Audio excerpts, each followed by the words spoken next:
সবসময় রেডিও ফুর্তি 8.2 FM বাংলাদেশের সর্ববৃহৎ রেডিও নেটওয়ার্ক। আমি রাসেল আছির সাথে, আমার সাথে রয়েছে মাসুম এবং আজকে রাজশাহীর অতিথিরা। এই মুহূর্তে আমরা রাজশাহীতে এবং রাজশাহীর প্রাণ কেন্দ্রে আমাদের স্টেশনে, আমরা রাজশাহী স্টেশন থেকে আজকে এই ভূত এফএমটা আমরা অন এয়ার করছি এবং সবগুলো ঘটনা এখান থেকে সংগ্রহ করা হয়েছে, রাজশাহী থেকে সংগ্রহ করা হয়েছে। রাজশাহীর মানুষেরা সেই ঘটনাগুলো শেয়ার করবেন আপনাদের সাথে, যারা এখানে থাকেন, যারা এই ভয়ের সাথে অতি পরিচিত এবং এই ভয়ের সাথে বেড়ে ওঠা, এই ভয়কে বুকে ধরেই বেঁচে থাকা। তো আমাদের নিউ ইয়ার তো কি বলবো, যে প্রথম দিনটা চলেই গেল, বাট এখন সেলিব্রেশন, আসল সেলিব্রেশন শুরু হবে ভূত এফএমের সাথে এই এখন। সো আপনাদের সবাইকে জানাচ্ছি ভূত এফএমে স্বাগতম এবং শুরুতে জানিয়ে দিচ্ছি কিভাবে আমাদের SMS করবেন। মোবাইলের মেসেজ অপশনে টাইপ করুন ফুর্তি FORT ফুর্তি স্পেস দিয়ে লিখুন আপনার নাম, স্পেস দিয়ে আপনার মেসেজ পাঠিয়ে দিন 9840 নাম্বারে। আমাদেরকে ইমেল করতে চাইলে আমাদের ইমেল অ্যাড্রেস হচ্ছে bhutfm@radiofurti.fm, which is BHOOTFM@radioFORT.fm। আপনার নাম, ঠিকানা এবং ফোন নাম্বার সহ আপনার জীবনে ঘটে যাওয়া বা আপনার জানা সেরা ঘটনা লিখে পাঠিয়ে দিন আমাদের কাছে। ঘটনার শুরুতে অবশ্যই উল্লেখ করুন যে এই ঘটনাটি আপনি স্টুডিওতে এসে শেয়ার করতে চান নাকি আপনি চান আপনার ঘটনা আমরা পড়ে শোনা। যারা দেশের বাইরে রয়েছেন তাদেরকে বলবো যে আপনারা সরাসরি অডিও ক্লিপ পাঠিয়ে দিতে পারেন অথবা আপনার ঘটনাটা রেকর্ড করে পাঠিয়ে দিতে পারেন আমাদের কাছে।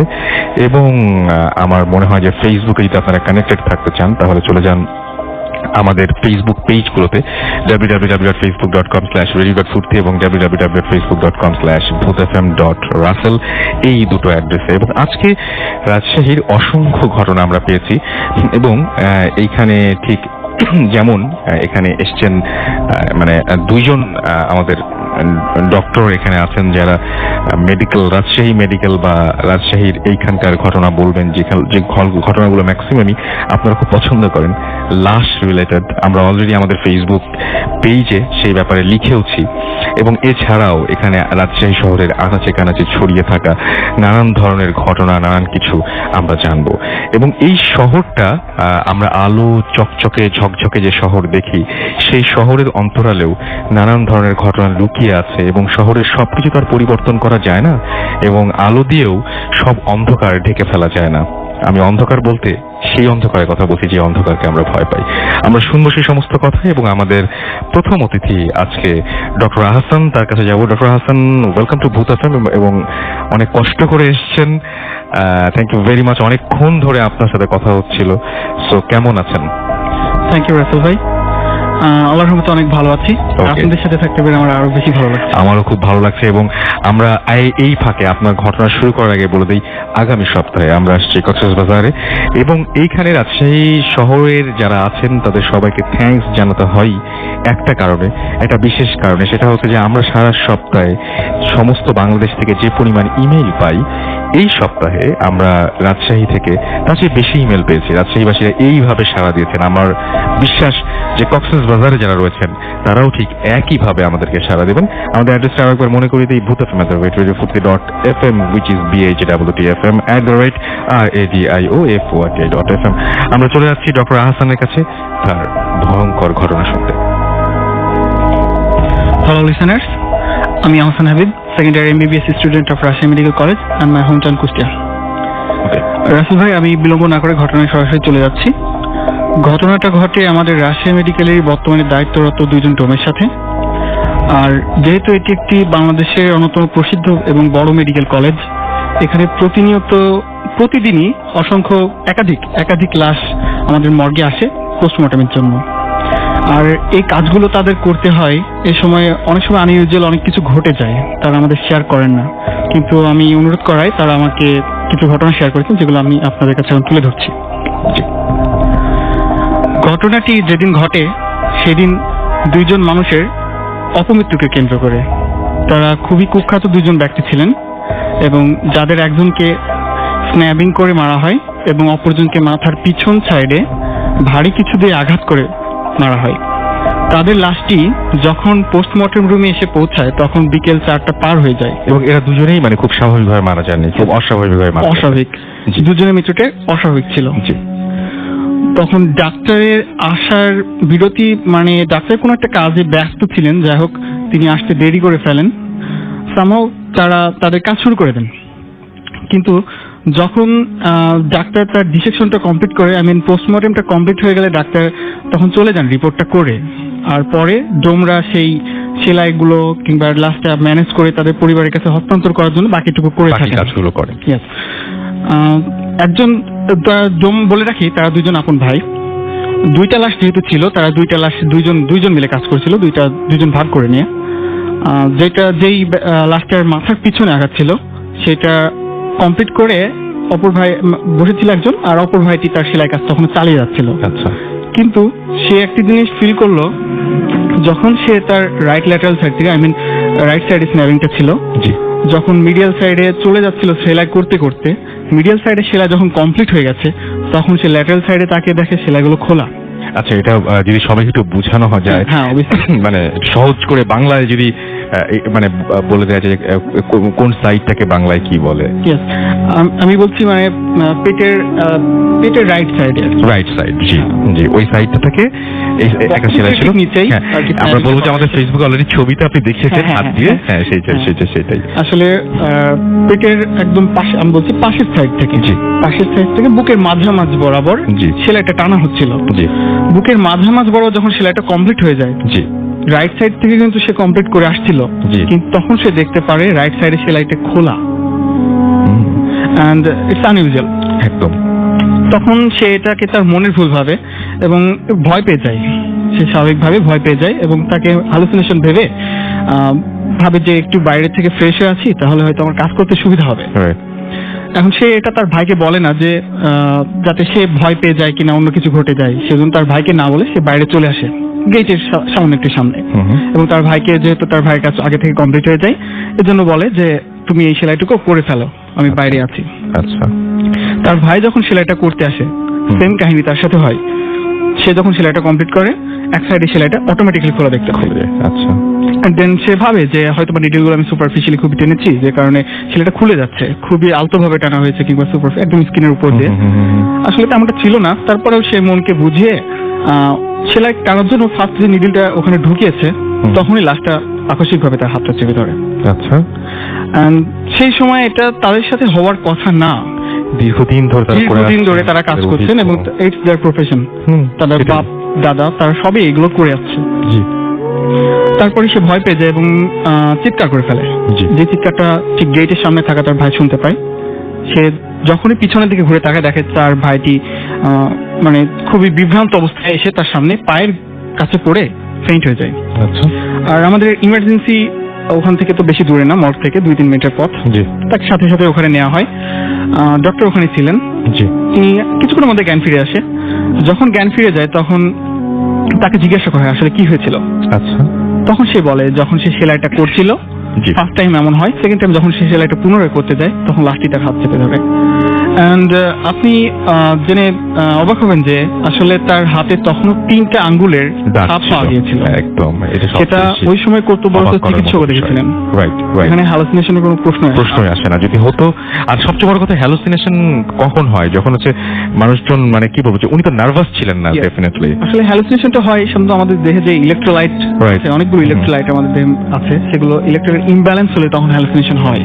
বাট তারা ওখানে প্রফেশনাল, তারা ওইগুলো করে, তাদের হওয়ার কোনো প্রশ্ন আসে না। আর ওটা তেমন সিরিয়াস কিছু ছিল না, আমি বলেছি আগেই, পেটে স্ন্যাপিং ছিল জাস্ট এতটুকু, ওটুকু তেমন বড় কিছু না। কিন্তু ঘটনাটা এখানে শেষ হয়ে গেলে পারতো। জি, তারা স্বভাবত ভয় পেয়ে যায় এবং তারা, আপনি জানেন একাধিক ডোম থাকে হাসপাতালে, তারা বিশ্রামে চলে যান কিছুদিনের জন্য, হাসপাতাল কর্তৃপক্ষ তাদের বিশ্রাম দিয়ে দেয়। এবং তার বংশধর যারা আছেন, তার বাবা, তার চাচা, এরকম তারা পরবর্তী 7-8 দিনের জন্য তাদের কাজ করতে বলা হয়। কিন্তু তার দাদা একটি জিনিস খেয়াল করেন, যখন পরবর্তী একটা লাশ আসে, তিনি লাশটি সম্পূর্ণ ভালোভাবেই মানে ডিসেকশন কমপ্লিট হওয়ার পরে সেগুলো প্রিপেয়ার করে তার আত্মীয় স্বজনের কাছে পৌঁছানোর ব্যবস্থা করে নেন। তিনি, আমাদের নিয়ম আছে ওয়েপন্স গুলো যেগুলো ইউজ করা হয় লাশ ডিসেকশন করার পরে সেলাই করার জন্য কিংবা ম্যানেজ করার জন্য, সেইগুলো পরিষ্কার করে ধুয়ে ট্রে আছে, বিভিন্ন ট্রেগুলোতে সাজিয়ে সেলফে রেখে দেওয়া হয়। আপনারা চোখ বন্ধ করে কল্পনা করবেন যাই বলছেন উনি। তারপরে তিনি ওইগুলো সাজিয়ে লক করে বের হয়ে আসেন, রুম থেকে বের এসে রুমটা লক করে দেন। সেই সময় ভিতর থেকে একটি চাকু পড়ে যাওয়ার শব্দ তিনি শুনতে পান। আচ্ছা। এটা খুবই আনইউজুয়াল। তিনি ভয় পেয়ে যাননি বললে ভুল হবে, তিনি ভয় অবশ্যই পেয়েছেন, Definitely সেজন্য ভয় তিনি পেয়েছেন। রুমটা আবার খুলেছেন। খুলে দেখেন যে চাকুটি তিনি সবেমাত্র ওখানে রেখে গিয়েছেন সেটা নিচে পড়ে আসে। বাট আমি বলতে চাই আমাদের রাজশাহী মেডিকেল কলেজের যে মর্গটা আছে খুবই অত্যাধুনিক, আর এখানে ভিতরে কোনো একটি ইঁদুর ঢোকারও সম্ভাবনা নেই বললেই চলে, Right. এটা এতটাই অত্যাধুনিক। কিন্তু তারপরেও এটা কিভাবে পড়বে, ওখানে বাতাস নেই, চারদিক থেকে আটকানো, এত বড় একটা ওয়েপন, তাও আবার ট্রে চারপাশে তো বাউন্ডারি করা থাকে, উঁচু থাকে, ওটার থেকে চাকুটা পড়ার কথা না। যাই হোক, সেটা মানে সেটা নিজের ভুল মনে করে সেটা এড়িয়ে যায় এবং আবার চাকুটি যথাস্থানে রেখে বের হয়ে এসে লক করে। কিন্তু রাসেল ভাই সেম কাহিনী, তিনি আবার চাকুর শব্দ শুনতে পান, যেটা আসলে খুবই তার জন্য ভয়ঙ্কর ছিল। জি। সে ওই দিন চাকটা না তুলেই চলে আসে, তিনি আর দ্বিতীয়বার ঢোকার সাহস পাননি।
উল্লেখ না করলেও বলা যায় যে বিভিন্ন জায়গা থেকে এটা ঘটতে পারে।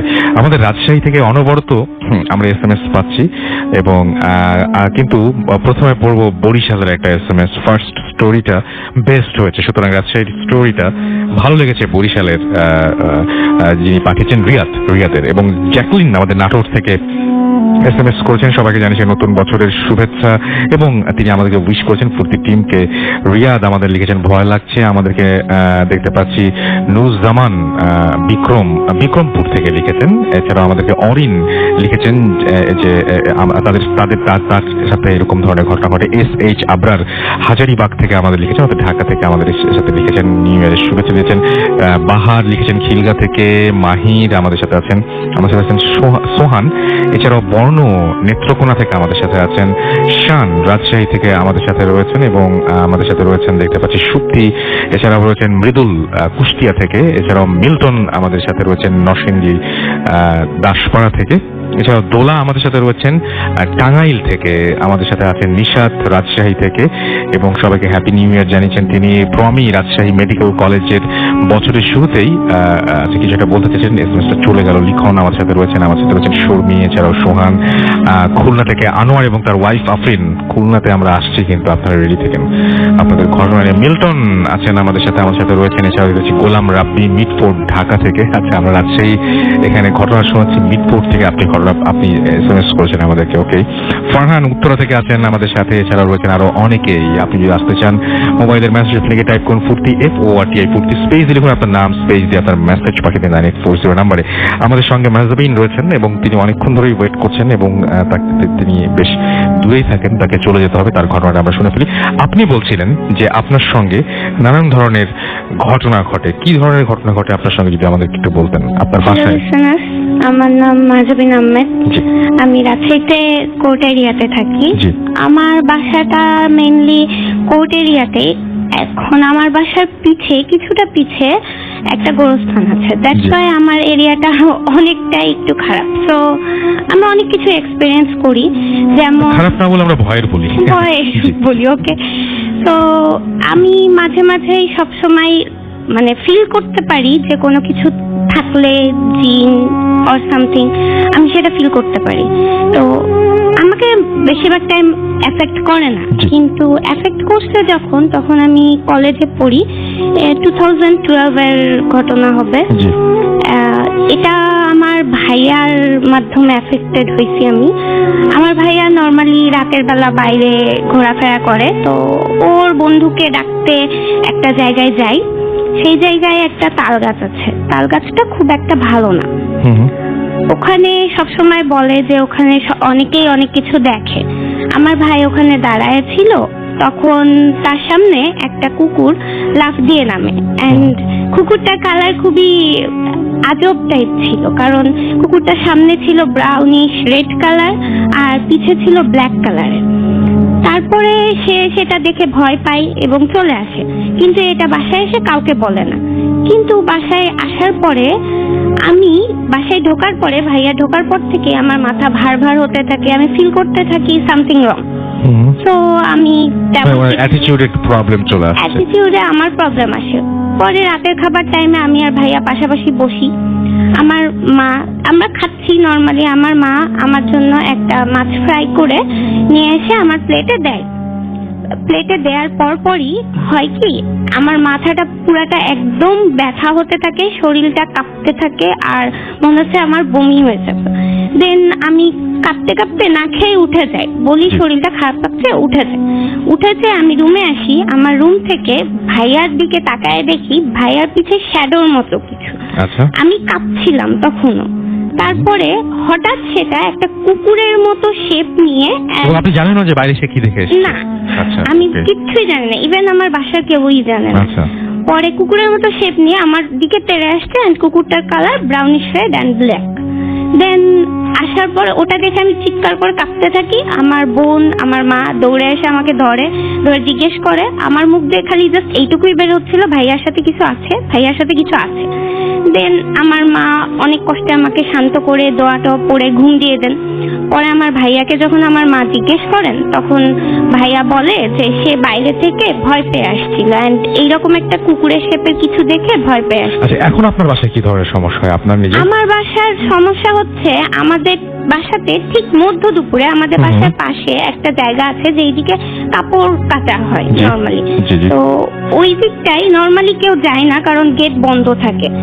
তো সবসময় দেখা যায় মধ্য দুপুরে, দুপুর 12টার থেকে 1টার মধ্যে আমার মাও দেখছেন, আমার ভাবি দেখছে, আমিও দেখছি যে হয় খুবই ছোট একটা বাচ্চা টাইপ, কোকড়া চুল, এইরকম একটা বাচ্চা যায়, কিংবা অনেক লম্বা চুলের কোনো মহিলা হেঁটেছে। তো নর্মালি আমার মা মনে করে যে হয়তো বা আমাদের কাজের বুয়াটা ওইদিকে গেছে, কিন্তু যখনই গেট খুলে মা বাইরে যে জিজ্ঞেস করে কে আসলা, কোনো খোঁজ পাওয়া যায় না। তো এটা আমার মা অনেকদিন ধরেই দেখে, আমি দেখছি 2-1বার, আমার ভাবিও দেখছে এটা। ওকে, থ্যাংক ইউ ভেরি মাচ আপনার স্টোরি শেয়ার করার জন্য। আমি দেখতে পাচ্ছি যে ফেসবুকে আমাদেরকে অনেকে লিখেছেন রাজশাহীর কোথায় হচ্ছে, আমাদের ফুর্তি স্টেশনে আমরা করছি, এবং আমাদেরকে দেখতে পাচ্ছি যে সামিউল আলিম শাওন লিখেছেন যে ওয়েলকাম টু রাজশাহী এবং ভূত এফএম টিম, অনেক ভালো লাগছে আজকের show, and thank you very much, thanks for being with us. আমার মনে হয় যে আমাদের বছরের প্রথম শো এটা, এবং আমরা বাংলাদেশের আমরা যে বিভিন্ন জায়গায় যাব আমরা বলেছিলাম, সেই অনুযায়ী আমরা আজকে প্রথম রাজশাহী দিয়ে শুরু করলাম, এবং আমরা নেক্সট যে উইক সেখানে আমরা যাচ্ছি কক্সবাজারে, বাট শুরুটা হলো রাজশাহী থেকে, এবং রাজশাহীর যে অভূতপূর্ব সাড়া আমরা পেয়েছি সেই জন্য আমরা নিজেদেরকে খুব কৃতজ্ঞ মনে করছি, আমরা অবশ্যই অনেক ধন্য মনে করছি। এবং আমি দেখতে পাচ্ছি যে অনেকেই ফেসবুকে আমাদেরকে লিখছেন, নিউ ইয়ারের শুভেচ্ছা জানাচ্ছেন, এবং সবাই সে সাথে ঘটনার প্রশংসা করছেন। আমি দেখতে পাচ্ছি অনেক নাম আসলে, মারিয়া এখানে আছেন, পুলক সরকার আছেন, কাজী হৃদয়, মিঠু সহ আরো অনেকে। আসলে আজকে অনেকগুলো ঘটনা, এবং আরো একজন আমাদের এখানে আছেন ডক্টর হারুন, যার ঘটনা আমরা শুনবো, তবে তার আগে নিয়ে আসবো ছোট্ট একটা বিরতি। এবং রাজশাহীর একটা এমন চমৎকার ঘটনা আছে যে ঘটনা শোনার সাথে সাথে আপনারা যারা রাজশাহীতে পাশ করেন থাকেন তারা তো বুঝবেনই, অনেকেই হয়তো চিনবেন এই ঘটনাটা। সুতরাং আমরা একটা ব্রেকে যাব এবং ব্রেক থেকে ফিরে এসে এই ঘটনাগুলো আমরা শুনবো। ইন দ্য মিন টাইম আমাদের SMS করবেন, মোবাইলের মেসেজ অপশনে গিয়ে টাইপ করুন ফুর্তি FORTI ফুর্তি স্পেস লিখুন আপনার নাম, স্পেস দিয়ে আপনার মেসেজ পাঠিয়ে দেন 9840 নাম্বারে। আমাদের ইমেল করতে চাইলে আমাদের ইমেল অ্যাড্রেস হচ্ছে bhutfm@radiofurti.fm which is bhwtfm@radioforti.fm।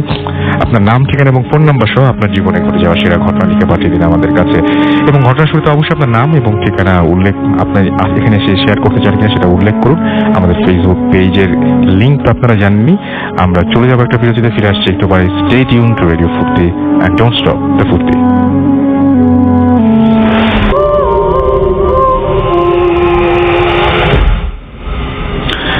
Yes, the night comes alive with গ্রামীণ ফোন। শুনছেন সবসময় রেডিও ফুর্তি 8.0 FM। আমি রাস্তালাচির সাথে, আমার সাথে রয়েছে মাসুম এবং আজকের অতিথিরা, এবং আমরা পরবর্তী ঘটনায় যাব। এবং পরবর্তী ঘটনার আগে আমাদের একটা ছোট্ট অ্যানাউন্সমেন্ট আছে। আগে আমরা একটা ঘটনা যাবো, আমরা একটা ছোট একটা অ্যানাউন্সমেন্টে যাই। আমাদের রাজশাহীতে আমরা একটা হরর ক্লাব, ভূতফিল্ম হরর ক্লাব আমরা ওপেন করেছি, এবং সেই হরর ক্লাবে অলরেডি যারা এখানে চালাবেন, আমাদের এখানে অলরেডি প্রেসিডেন্ট, সেক্রেটারি এবং জয়েন্ট সেক্রেটারি তারা এখানে উপস্থিত রয়েছেন। আমরা ছোট্ট করে তাদের সাথে একটু পরিচিত হয়ে যাই, এবং কারা কারা এখানে আছেন আমি একটু শুনি ছোট্ট করে। ইয়াসিন হুদা সাকিব। আরেকবার বলতে হবে? হ্যাঁ। আমার নাম ইয়াসিন হুদা সাকিব, আমি রাজশাহীতে থাকি, একটা ব্যাংকে কর্মরত আছি। আমি সেক্রেটারি হিসেবে আমাদের এখানে রয়েছেন আজকে ভূতফিল্ম হরর ক্লাব যেটা রাজশাহী, তার প্রেসিডেন্ট। আমরা তার পরিচয় জানবো। জি ভিউয়ার্স, আপনাদেরকে সবাইকে শুভেচ্ছা জানাচ্ছি এবং নতুন বছরের শুভেচ্ছা। আমি মোহাম্মদ রাশেদ আরিফিন রনি, আপাতত আপনাদের সাথে রয়েছি এবং থাকবো, কথা হবে। আমাদের সাথে আমাদের এখানে এই ক্লাবের জয়েন্ট সেক্রেটারি রয়েছেন, তার সাথে একটু কথা বলি আমরা। Happy new year. আমি মাহমুদ হোসেন মাসুদ, আমি এই ক্লাবের জয়েন্ট সেক্রেটারি। আমি মূলত মঞ্চে কাজ করি আর কি, এবার আপনার সঙ্গে আছি, থাকবো। তো আমরা যেটা করবো, আমরা ঢাকায় ফিরেই আমরা যেটা করবো সেটা হচ্ছে আমরা ছোট্ট একটা ফেসবুকের একটা পেজ ফর্ম করবো, এবং সেখানে আমরা পেজ ক্রিয়েট করবো, এবং সেই পেজে আমরা ইনভাইট করবো, এবং আপনার সাকিবের মাধ্যমে, রনি ভাইয়ের মাধ্যমে এবং মাসুদ ভাইয়ের মাধ্যমে, এদের মাধ্যমে আপনারা সরাসরি এখানে ক্লাবে অংশগ্রহণ করতে পারবেন। আমাদের ক্লাবে যে সমস্ত ইভেন্ট থাকবে সেখানে অংশগ্রহণ করতে পারবেন। এবং আমার মনে হয় যে আমরা সবাই মিলে রাজশাহীতে আরো অনেক অনেক অনেক অনেক ভয় ক্রিয়েট করতে পারবো এখানে। সো আমরা পরে এই বিষয় নিয়ে আরো জানাবো আপনাদেরকে। এবং থ্যাংক ইউ রনি ভাই, থ্যাংক ইউ মাসুদ ভাই, থ্যাংক ইউ সাকিব, আপনাদের সবাইকে অনেক অনেক অনেক অনেক ধন্যবাদ আমাদের সঙ্গে থাকার জন্য। আমরা চলে যাচ্ছি আমাদের পরবর্তী অতিথি ডক্টর হারুনের কাছে। রাইট ডক্টর হারুন, আপনার ঘটনা শুনি আমরা। আসসালামু আলাইকুম। জি আসসালাম। হ্যালো ভুক্তভোগী লিসেনার্স, আমি হারুন রশিদ, এসেছি 56তম MBBS batch Rajshahi medical college থেকে। আমার হোম ডিস্ট্রিক্ট সিরাজগঞ্জ জেলা। ওকে। আমি যে ঘটনাটি শেয়ার করব, ঘটনাটি আমাদের মেডিকেল কলেজে বর্তমান কর্মরত ডোম তার কাছে শোনা। ঘটনাটি ঘটেছিল তার দাদার সাথে। তিনিও ছিলেন একজন পেশায় ডোম। ঘটনাটি 80-র দশকের। রাজশাহী জেলার তানোর থানার একটি গ্রামে জমিজমা সংক্রান্ত বিরোধ নিয়ে একজনের মাথায় আঘাত লেগে মৃত্যু হয়। স্বাভাবিকভাবে সেটা ময়নাতদন্ত করার জন্য রাজশাহী মেডিকেল কলেজে আনার ব্যবস্থা করা হয়। 80-র দশক বিধায় তখন গ্রাম অঞ্চলে একমাত্র বাহন ছিল গরুর গাড়ি। তো জেনারেলি সেটা গরুর গাড়িতে আনার ব্যবস্থা করা হয়।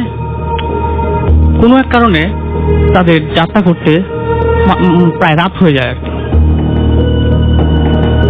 লাশের সাথে ছিলেন একজন চৌকিদার এবং গারোয়ান, যারা পাশাপাশি বসেছিলেন। আচ্ছা। তারা যখন যাত্রা শুরু করলেন,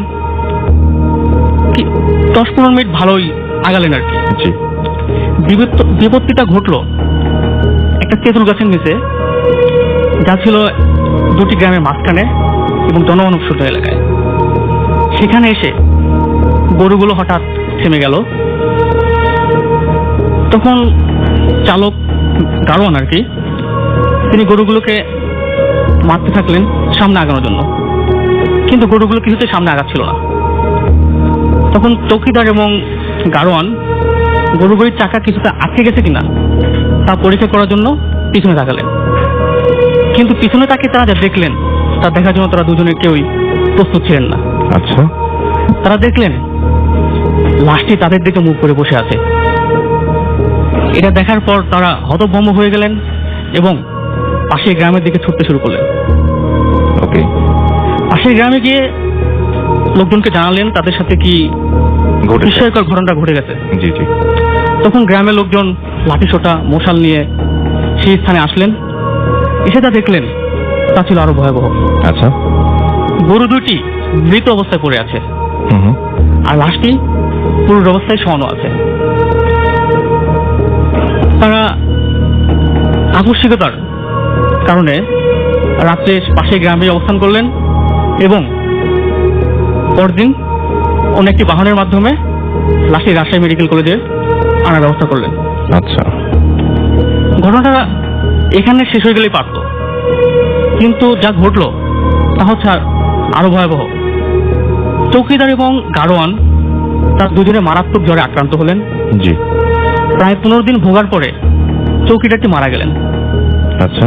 কিন্তু গাড়োয়ানটি সুস্থ হয়ে গেলেন। মাঝে মাঝে তিনি স্বপ্ন দেখতে শুরু করলেন সেই লাশটিকে, যা বিভৎস হাসিতে তাকে বলছে, আমি তোর গাড়িতে আবার উঠতে চাই। আচ্ছা। এরপর চালকটি গাড়ি চালানো বাদ দিয়ে দেন। আচ্ছা। লাশটি রাজশাহী মেডিকেল কলেজে আনা হয় এবং ডোম সমাজে একটা প্রচলিত ধারণা আছে, জি। যে সকল লাশ এরকম শয়তান হয়ে যায় তাদের পায়ের গোড়ালিতে আর কি পেরেক ঢুকিয়ে দিলে এটা সবচেয়ে ভয়ঙ্কর পার্ট। হ্যাঁ। তারা নাকি আর শয়তানি করতে পারে না। জি।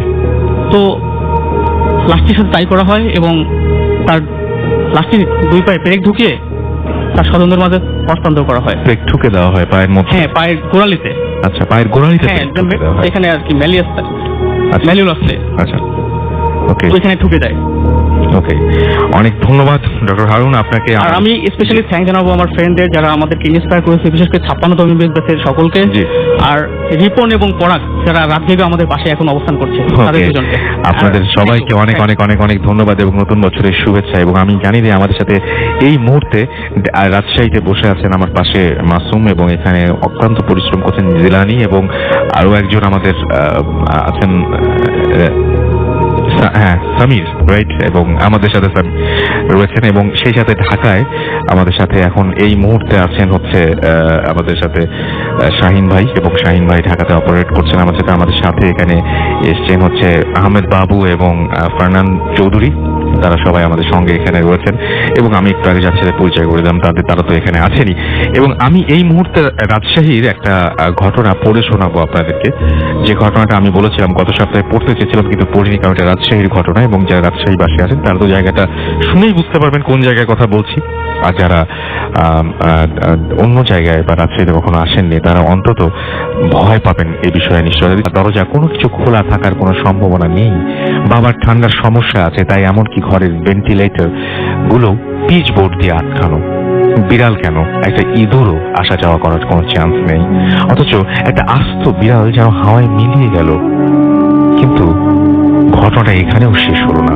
পরিস্থিতি স্বাভাবিক হলে যে যার ঘরে গিয়ে শুয়ে পড়ি। আমার কোনো মতেই ঘুম আসছিল না, যা ঘটে গেছে তাই মাথায় ঘুরপাক খাচ্ছিল। হঠাৎ আবার শুনি সেই বিড়ালের ডাক, এবার আমার মাথার দিকের জানালা থেকে আসছে। আমি তো ভয়ে কাঠ, কিন্তু এক পর্যায়ে সাহস সঞ্চার করে কাঁপতে কাঁপতে বিছানা থেকে নেমে জানালার কাছে গিয়ে পর্দা সরিয়ে দেখার চেষ্টা করি। যা দেখলাম তা দেখার জন্য আমি একেবারেই প্রস্তুত ছিলাম না। আমি দেখলাম যে ভরা চাঁদের আলোয় দেখলাম কুচকুচে কালো একটা বিড়াল, যার আকৃতি স্বাভাবিক বিড়ালের চেয়ে অনেক বড়, চেরি ফুল গাছের ডালে বসে টকটকে লাল চোখে দাঁত খিঁচিয়ে এক দৃষ্টিতে আমার দিকে তাকিয়ে আছে। স্ট্রিট ল্যাম্প এবং চাঁদের আলোয় বিড়ালের তীক্ষ্ণ দাঁতের ফলা স্পষ্ট দেখা যাচ্ছিল। আমি আর সহ্য করতে না পেরে চিৎকার দিয়ে জ্ঞান হারাই। জ্ঞান ফিরে দেখি আমি বিছানায় শুয়ে আছি, জ্বরে গা পুড়ে যাচ্ছে। পাশে মা, বাবা, মামা সবাই। ঘটনাটা সবাইকে বললাম। রাতে আর ঘুমাইনি। সকালে ডাক্তার আনানোর পর বাবা একজন হুজুর আনালেন। হুজুর বললেন কোনো খারাপ বাতাসের কারণে এমনটা হয়েছে। পরে তিনি আমাদের বাসা বাঁধিয়ে দিয়েছিলেন। পরে আর সমস্যা হয়নি।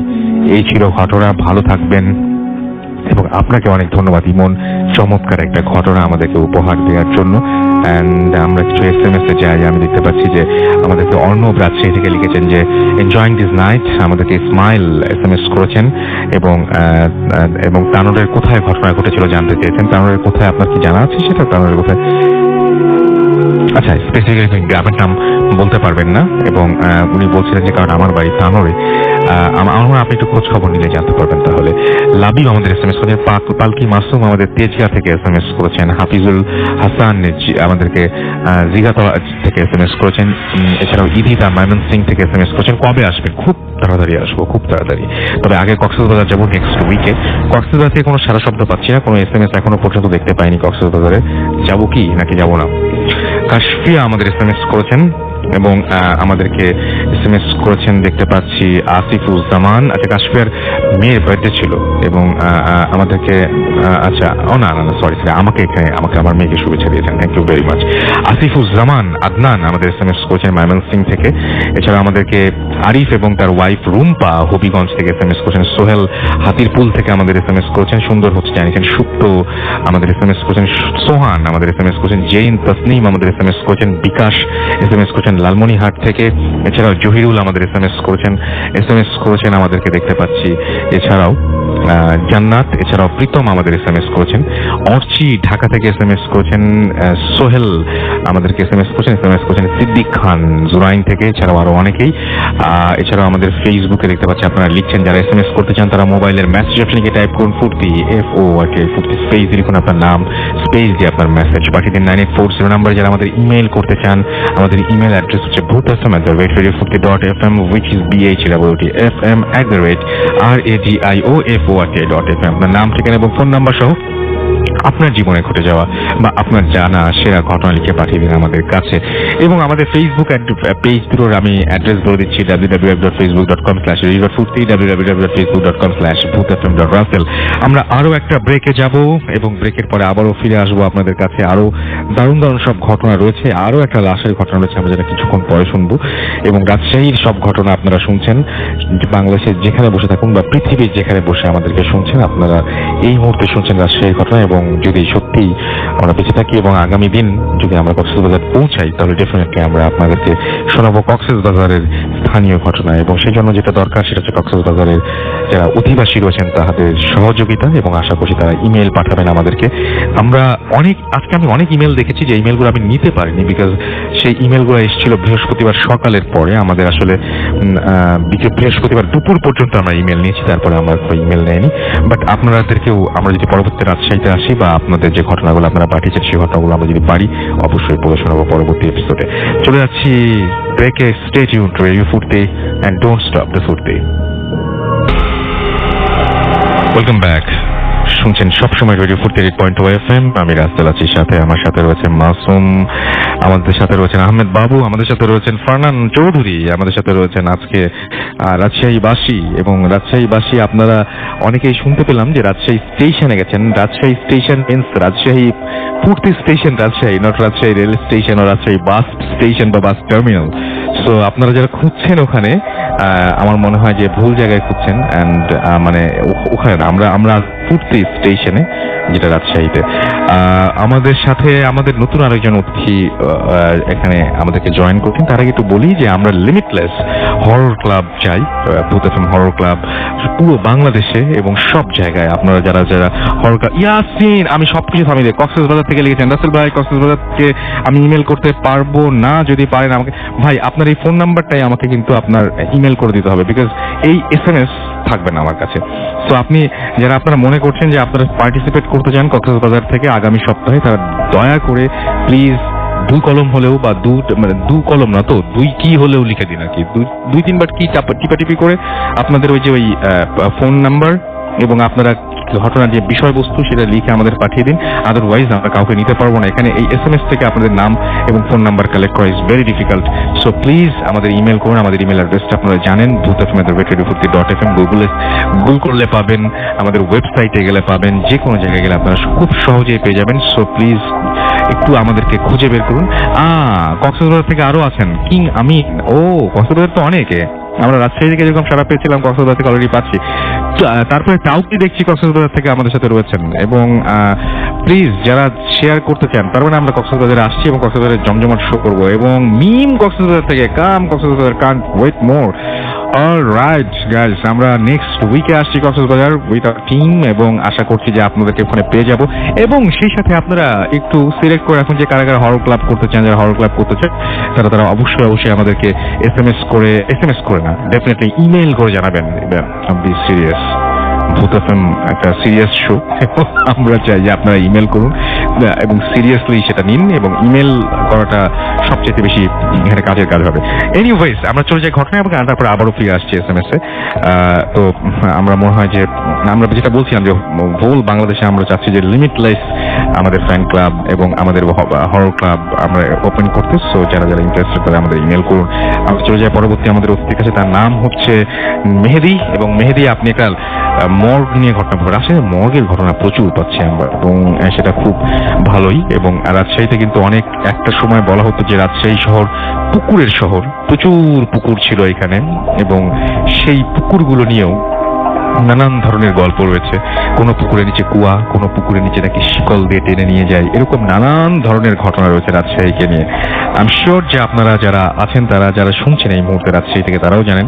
এসএমএস এর মাধ্যমে শেয়ার করতে পারেন, আমাদেরকে ফেসবুকে শেয়ার করতে পারেন, আমাদেরকে ইমেল করতে পারেন। তবে তার আগে আমরা মেহেদির ঘটনা শোনাবো। মেহেদি, কোথায় ঘটেছিল আপনার এই ঘটনাটা? রাসেল ভাই, আসলে ঘটনাটি ঘটা রাজশাহী মেডিকেল কলেজ, আমার এক বড় ভাইয়ের কাছে।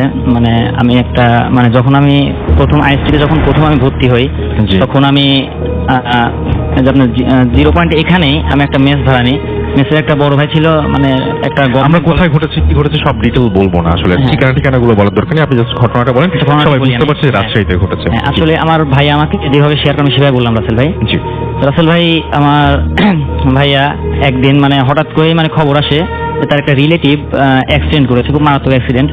তো রাত 10টার দিকে তার কাছে আরেকটা খবর আসে, খুব মর্মান্তিক খবর, যে সে মারা গেছে। তো সে অনেক আপসেট হয়ে পড়ে। তো মেসে যারা ছিল তারা ধরেন তাকে অনেক করার পরে মানে সাথে সাথে সে মেডিকেল কলেজে চলে যায় তার গেস্টকে দেখতে। তো যাওয়ার পরে তার রিলেটিভ যারা ছিল তারাও তো অনেক আপসেট ছিল সেজন্য ঘটনার কারণে। তো তাদের সান্ত্বনা দেওয়ার পরে সে মানে যেহেতু লাশটা মানে রাসেল ভাই এখানে অস্বাভাবিক এজন্যই লাশকে মানে অনেক ফর্মালিটিস ছিল যেটা পূরণ করা সম্ভব ছিল না, তাই একটু দেরি হতো। তাই হিমাগার, যেটা আর কি রাজশাহী মেডিকেল কলেজের মর্গ, সেখানে রাখা হয়। তো রাসেল ভাই সে এই ঘটনা শোনার পর লাশটা কোথায় আছে সেই জিনিসটা জেনে তো কাউকে না বলে সে সরাসরি সেই মর্গে যায় এবং যে সে হয়তো ভাবে যে সেখানে হয়তো সিকিউরিটি আগস্টিক সিকিউরিটি থাকবে। তো সিকিউরিটি থেকে সে হয়তো বা ঘুষ বা কোনো এরকম কিছু একটা দিয়ে তার লাশটা দেখবে, সে কেবিন নাম্বারটা নিয়ে যায়। তো রাসেল ভাই যে কথা সেই কাজ, তিনি চলে যায়। ওখানে যাওয়ার পরে সে দুর্ভাগ্যজনকভাবে ওখানে দেখে যে ওখানে কোনো সিকিউরিটি সেদিন ছিল না। মানে পরে জানা যায় সিকিউরিটি একটু প্রাকৃতিক কাজে একটু সাড়া দিয়েছিল, তাই একটু বাইরে ছিল। তো রাসেল ভাই সে ওখানে দাঁড়িয়ে থাকে, সেও একটু আপসেট ছিল। মানে সে ভাবছিল লাশটা তাকে দেখতেই হবে, কারণ তার আসা পসিবল ছিল না লাশটা দেখার জন্য, কারণ সকালবেলা ভোরেই তার লাশটা নিয়ে রওনা হয় বাসায়। তো যে কথা সেই কাজ, সে ওখানে দাঁড়িয়ে থাকতে থাকতে হঠাৎ পিছন থেকে আসে একটা ডাক পড়ে, মানে তার কাছাকাছি ডাকে। তো সাথে সাথে পিছনে তাকিয়ে মানে একটা লোক দেখে। লোকটা ছিল এরকম মানে রাস্তার আর কি, মানে আর কি বলা যায় নেশা করে আর কি, এরকম একটা চুলগুলো কুকুরো, মানে ড্রেসটাও ঠিক তেমনই ছিল, মানে বোঝা যাচ্ছে দেখে খুব অস্বাভাবিক মনে হচ্ছে, স্বাভাবিক সুস্থ মনে হচ্ছে না। তাকে বললো ভাইজান, মানে এইভাবে বললো গ্রামীণ ভাষায়, ভাইজান লাশ দেখবেন? তখন সে বললো হ্যাঁ দেখবো। তো বলছে যে আমার সাথে আসেন। তো এই কথা শুনে একটু বিচলিত হলো। সেই লোকটার এই কথা বলার সাথে সাথে রাসেল ভাই এই আপনার যে ঘরের গেটটা ছিল অলওয়েজ বন্ধ থাকে, গেটের সামনে যায় একটা হ্যাঁচকা টান দিয়ে তালাটা খুলে।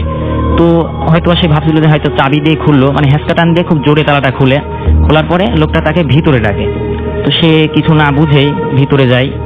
যাওয়ার পরে সে একটা জিনিস খেয়াল করে রাসেল ভাই, একটা অস্বাভাবিক একটা তীব্র গন্ধে, তা মানে সে আমাকে যেভাবে বললো যে তীব্র গন্ধে সেখানে টিকতে পারতেছে না, কিন্তু সেই লোকটা যে ছিল স্বাভাবিক মানুষের মতো আচরণ করতেছে। সে হঠাৎ করে মানে একটা কেবিন খুলে ফেলে লাশের। কেবিন খোলার পরে বলে ভাইজান লাশ দেখবেন? লাশ দেখেন। তো এখানেই তার মনে একটা খটকা লাগে, আমি তো মানে লোকটাকে চিনি না, আর যদি সিকিউরিটি ছাড়া তো এখানে মানে খোলা পসিবল না, কারণ এখানে মানে দালাল রিলেটেড লোক থাকে, কিন্তু তাদের কাছে চাবি থাকাটা পসিবল না। আর পসিবল না মানে থাকবেই না। তো মানে আর এরকম ভাবার পরে আর কিছু না ভেবে লাশ দেখবো, লাশটা দেখি, আর কিছু না ভেবে তো যখন সে লোকটার সামনে গিয়ে যখন কেবিনে মানে দেখে লাশটা, যা দেখার জন্য সে একদম প্রস্তুত ছিল না যে কি দেখবে, সে দেখে সেই লোকটা মানে মানে কাফনের কাপড় দিয়ে জড়ানো, মানে সেই কেবিনে যে ডেকে নিয়ে আসছিল, যে ডেকে নিয়ে আসছিল কেবিনে সে শুয়ে আছে, গলায় গোল একটা লাল দাগ, মানে জিব্বাটা বেরিয়েছে, মানে আর কি ফাঁসির লাশ আর কি যেটা বলে আমার। জিব্বাটা অনেক, সাথে সাথে সে শক্ট হয়ে পিছনে তাকায়, কেউ নেই পিছনে, একদম ফাঁকা। তো সাথে সাথে সে মানে যে ডোরটা ছিল, দরজা দিয়ে দৌড়ে বেরিয়ে চলে আসে। আসার পরে রাসেল ভাই অনেক ভয় পায়, সে অনেক ভয় পাওয়ার পরে সে দৌড় দেয়, তার মানে যেখানে রিলেটিভরা ছিল বা জনবহুল এলাকায় সে দৌড় দিয়ে সে ঘুরে ফিরে খালি একই জায়গায় দৌড় দিয়ে ওই গলি পার হয়ে বারান্দা দিয়ে ঘুরে ফিরে একই জায়গায়, শুধু মর্গের সেই মানে আপনার হিমাগারের গেটের সামনে। সে একটু পর খেয়াল করে এভাবে আস্তে আস্তে মানে দরজাগুলো বাড়ি খাওয়া শুরু করছে, মানে এপার ওপার দোলা শুরু করছে। এটা দেখে রাসেল ভাই উনি আর ঠিক থাকতে পারেন না, উনি ওখানে সেন্সলেস হয়ে যান। 1-2 ঘন্টা পরে যখন তার জ্ঞান ফিরে, তখন তাকে হসপিটালেরই একটা বেডে আবিষ্কার করেন। তো রাসেল ভাই পরে মানে সিকিউরিটি তাকে পাই। তো রাসেল ভাই থ্যাংক ইউ ভেরি মাচ আপনার ঘটনার জন্য, অনেক অনেক ধন্যবাদ আপনাকে। এবং আমরা একটু আবারও যাই আমাদের রাজধানীর কাছে। এবং রাজশাহীতে এরকম কিছু, আপনি পুকুর না কিসের কথা বলছিলেন, যে খুব এরকম ধরনের বেশ কিছু জায়গা আছে যে জায়গাগুলো বেশ হন্টেড। থ্যাংক ইউ রাসেল ভাই আমাকে আবার সুযোগ দেওয়ার জন্য। জি, রাজশাহীতে এমন অনেকগুলো পুকুরের নামে আমি শুনেছি যেখানে এমন আনিজ্জল অনেক কিছু ঘটে। যেমন আমি হসপিটালের কথা বলছিলেন আপনি, আমাদের হসপিটালের পাশে যে পুকুরটা আছে, মর্গের পাশে যে পুকুরটা, নার্সিং কলেজের একদম সামনে, ওখানে দায়িত্ব যে গার্ড গুলো আছেন রাতে পাহারা দেন, তাদের মুখ থেকে শোনা, তারা বলেন তারা 4 জন ডিউটি করেন, একজন ভাগ করেন ডিউটিটা, দুইজন এদিকে যাবে, দুইজন অপোজিট সাইডে যাবে সামথিং। তো দুইজন একদিন রাত্রে ওই দিক দিয়ে হাঁটছিল, তখন দেখতে পাই পুকুরের মাঝখানে কেউ গোসল করছে। শেপটা তারা সঠিকভাবে বলতে পারলো না, তারা বললো যে ফিমেল একটা ফিগার, তার বডির অর্ধেকটা পানির ভিতরে আর বাকি অর্ধেকটা উপরে। বাট ওটা দেখে তারা ভয় পেয়ে যায়, মনে একটু খটকা লাগে যে আসলে হাসপাতালে আপনি বুঝতে পারছেন এখানে এমন এত রাতে, রাত 12টা-1টার দিকে কেউ গোসল করতে যাবে একা একা, আবার পুকুরের মাঝখানে, ওরকম একটা হন্টেড প্লেস। বাট এটা শোনার পর তারা অপর দুজনকে ডাকতে যায় যে আসলে ঘটনাটা কি, তারা ভয় পেয়ে যায়। তখন তারা যখন ঘটনাস্থলে যায়, দেখতে পারে পুকুরে পানিটা নড়ছিল, এন্ড পুকুরে ওঠার নামার জন্য যে সিঁড়িটা ছিল ওখানে ভেজা পায়ের ছাপ ছিল। ও আচ্ছা, তার মানে ওখানে কেউ ছিল, তার মানে ওখানে ওই পুকুরের জন্য একটি মাত্র রাস্তা, এবং ওই রাস্তার সামনে কিন্তু বাকি 2 জন পাহারা হয়েছিল, আর বাকি 2 জন ছিল কিন্তু পুকুরের সামনে। তার মানে ওখানে আর কেউ থাকার কোনো স্কোপ নেই, কেউ ছিল না। তবে কি ছিল সেটাই সবচেয়ে বড় প্রশ্ন থেকে যায়। তারপরেও সেখানে কথা আসছে যে পরে তারা পানি নড়তে দেখেছে, 4 জন দেখেছে, একজনের চোখের ভুল নয়, হ্যালুসিনেশন নয়, আবার সিঁড়িতে পায়ের ছাপ ছিল। ওকে, সো এরকম আরো কিছু ঘটনা নিশ্চয়ই আপনার এখানে মানে আছে, এবং সেগুলো কি ওই আশেপাশেই কোথাও ঘটেছে? জি, আশেপাশে ঘটেছে। কেমন ঘটনা সেগুলো? ওখানে ওর আশেপাশে আনইউজুয়াল 2টা মৃত্যুর ঘটনা আছে। আচ্ছা, যেটা আমাদের মেডিকেল অনেক স্টাফ ও নিজেরা নিত্যকে দেখেছেন। আমি তাদের সাথে নিজে কথা বলেছি এবং তারা এটা শেয়ার করতে রাজি হয়েছেন আর কি, এজন্য আমি শেয়ার করছি। তাদের নাম বলছি না সঙ্গত কারণে, এবং কোথায় ঘটেছে এটা বলা দরকার নেই। ওকে, ফাইন। আমি ওটা শেয়ার করতে যাচ্ছি না যে কোথায় ঘটেছে এক্স্যাক্টলি, তবে আমাদের রাজশাহীতে ঘটেছে আর কি, তারা দেখেছেন। এরকম কোন একটা হন্টেড প্লেসে, যাই হোক, একদম ভরা দুপুরে একটি 8 থেকে 10 বছরের মেয়ে খেলা করছিল, কোনো একাই খেলা করছিল, ছোট মানুষ যেমন খেলে। হঠাৎ করে তারা দেখতে পেল তাদের চোখের সামনে মেয়েটি টেনিস বলের মতো মানে উপর থেকে নিচে একবার পড়ছে, নিচ থেকে আর উপরে উঠে, অনবরত, মানে এটা হয়ে যাচ্ছে। এই কারণে তারা দেখে ওটা ভয় পেয়ে যায় এবং মেয়েটির কাছে না পৌঁছতেই মেয়েটি ওখানে স্পট ডেথ হয়ে যায়। মানে কেউ মনে হয় মানে তাকে ওঠাচ্ছিল, নামাচ্ছিল, মানে একটা বল বা বাস্কেট বল নিয়ে খেললে পারে, আপ ডাউন করে, রাইট, ঠিক এমন কিছু একটা। ওখানে 5-6 জন ছিল মানুষ, তাদের সকলের স্বচক্ষে দেখা। তারা এইভাবে বলেছেন যে ওরকম আপ ডাউন করতে হতে তার মাথা থেকে প্রচুর ব্লিডিং হয়। স্বাভাবিক, আপনি জানেন এটা নিউরোজেনিক শকও হতে পারে, হঠাৎ করে মারা যেতে পারে, ওটা একটা ডেথ হয়। আরেকটি ঘটনা ছিল ওই একই প্লেসে, জি। তার 5 থেকে 6 বছর আগে। হুম। ওখানে একটি ঘোষের ছেলে, তাদের কিছুটা চাষাবাদ ছিল, তার পাশে কিছুটা জায়গা ছিল, জমি ছিল, সেখানে শাকসবজি চাষ করা হতো। আচ্ছা। সেই ছেলেটি ভরা দুপুরে ওখানে সবজি তুলতে যায়। And সবজি তুলতে যখন যায় তখন ওখানে লোকজন ছিল, দিনের বেলা ওখানে লোকজন থাকে। And তারা যেটা দেখতে পায়, হঠাৎ করে সেই সবজিগুলো যেগুলো তুলছিল, আমরা ডাটা বলি যেগুলোকে, বেশ লম্বা লম্বা হয়, জি। কিছুটা তোলার পরে ওই সবজিগুলো তার পিঠে বাড়ি দিচ্ছে। আচ্ছা। কেউ যেন তাকে বেদ দিয়ে যেমন টিচাররা স্টুডেন্টের মারে সেরকম। ও মাই গড, এটা তো খুব ইন্টারেস্টিং ঘটনা। আসলে এটা আমার কাছে ইন্টারেস্টিং লেগেছে। ইন্টারেস্টিং হলে এটা হরফিক, কারণ তার হাত দিয়ে তো নিজেকে সে আঘাত করবে না কখনোই, একদম। আর নিজের হাত দিয়ে ব্যাকওয়ার্ড সাইডে কখনো আঘাত করা সম্ভব না। বেশ কয়েকটি, তারা বললো প্রায় 7-8টি ওরকম ডাটা জি। তার পিঠে আঘাত করছে, জি। কেউ সেটা কাউকে দেখতে পাচ্ছে না, ওখানে অদৃশ্য। জি। তারপর তারাও সেখানে পৌঁছাতে না পৌঁছাতে সেখানে স্পট ডেথ হয় ওইটা। ওকে। সেই প্লেসটা এখনো হরিফিক, এন্ড সবাই ওই প্লেসটাই, ওই সেম প্লেসে না, একদম সেম প্লেসে যেখানে একটা মেয়েকে আমরা দেখেছিলাম বাউন্স করতে, ঠিক কয়েক বছর আগে আবার এই ঘটনা সেখানে ঘটেছিল। সো ওই প্লেসটার মধ্যে তার মানে নিশ্চয়ই মানে বোঝাই যাচ্ছে যে ওখানে কোনো একটা সমস্যা। এবং ওই প্লেসটার পুকুরে কিন্তু পাশে, এই প্লেসটা এই পুকুরটার পাশে। ওকে, সো এই তো ঘটনা মোটামুটি।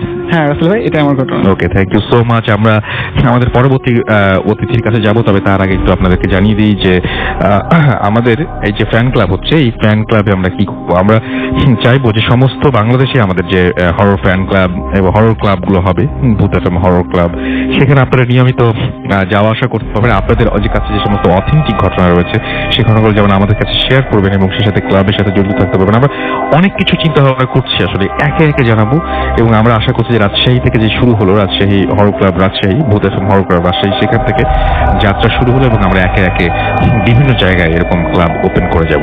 আচ্ছা, আমরা দেখতে পাচ্ছি যে আমাদেরকে SMS করেছেন স্ল্যাশ জগন্নাথ হল থেকে, আমাদেরকে, এবং তিনি শুনছেন এবং তার কাছে ভয় লাগছে। মাহমুদ আমাদের এখানে SMS করেছেন এবং আমাদেরকে তিনি বলেছেন যে মেহেদির গল্পটা সত্যি, মেহেদিকে থ্যাঙ্কস গল্প বলার জন্য। ওকে, আপনি আই ফ্রম রাজশাহী, আমার মনে হয় যে আপনি রাজশাহী, ফ্রম রাজশাহী, রাইট? এসে আমাদের লিখেছেন রাজাবাড়ি হাট থেকে, যে রাজশাহী এবং রাজশাহী, রাজাবাড়ি হাট রাজশাহী থেকে তিনি লিখেছেন যে আমাদের হরর ক্লাবে জয়েন করতে চাইলে কি যোগাযোগ করবো। হ্যাঁ, আমরা একটা ফেসবুকের লিঙ্ক দিয়ে দেবো আপনাদেরকে, আপনারা সেখানে জয়েন করবেন এবং এখানে যে সাকিব বা রনি ভাই যারা রয়েছেন তাদের সাথে মাধ্যমে আপনারা সেখানে মেম্বার হয়ে যেতে পারবেন। মুন্না আমাদের রাজশাহী থেকে SMS করেছেন এবং তিনি বলছেন যে রাজশাহীর মেইন হরর প্লেস নাকি এখানে একটা কলেজ রয়েছে, রাজশাহী শাহ মখদুম কলেজ। ওকে, সেই কলেজ নাকি অনেক মানে বলছে সেখানকার কোনো ঘটনা নেই না, আমাদের সেরকম ঘটনা মুন্না কেউ পাঠাননি, আপনি পাঠিয়ে দিলে আমরা সেটা জানাতে পারতাম আপনাদেরকে, বাট আনফর্চুনেটলি আমরা সেই জায়গায় কোনো ঘটনা পাইনি এবং যে হন্টেড জায়গা সেটাও আপনার কাছ থেকে আমরা জানলাম। নাইনা আমাদের লিখেছেন এবং তার কাছে ভূতের স্টোরি রয়েছে, পাঠিয়ে দিন প্লিজ। আমরা তবে অবশ্য আমরা ভূতের স্টোরি, ভূতের গল্প কিন্তু নেই না, আমরা বাস্তব ঘটনা নেই। আমিন আমাদের SMS করেছেন আমাদেরকে, দেখতে পাচ্ছি শুভ কক্সবাজার থেকে, আমার কাছে অনেক স্টোরি আছে, আপনি আমাদের কাছে আপনার অ্যাটলিস্ট আপনার যে বেস্ট যে স্টোরিটা সেই স্টোরিটা সেন্ড করুন bhutfm@radio40.fm এই অ্যাড্রেসে। জেরিন আমাদের SMS করেছেন আমাদেরকে মৌমিতা সাহা। এছাড়াও সুমাইয়া আমাদের SMS করেছেন নারায়ণগঞ্জ থেকে।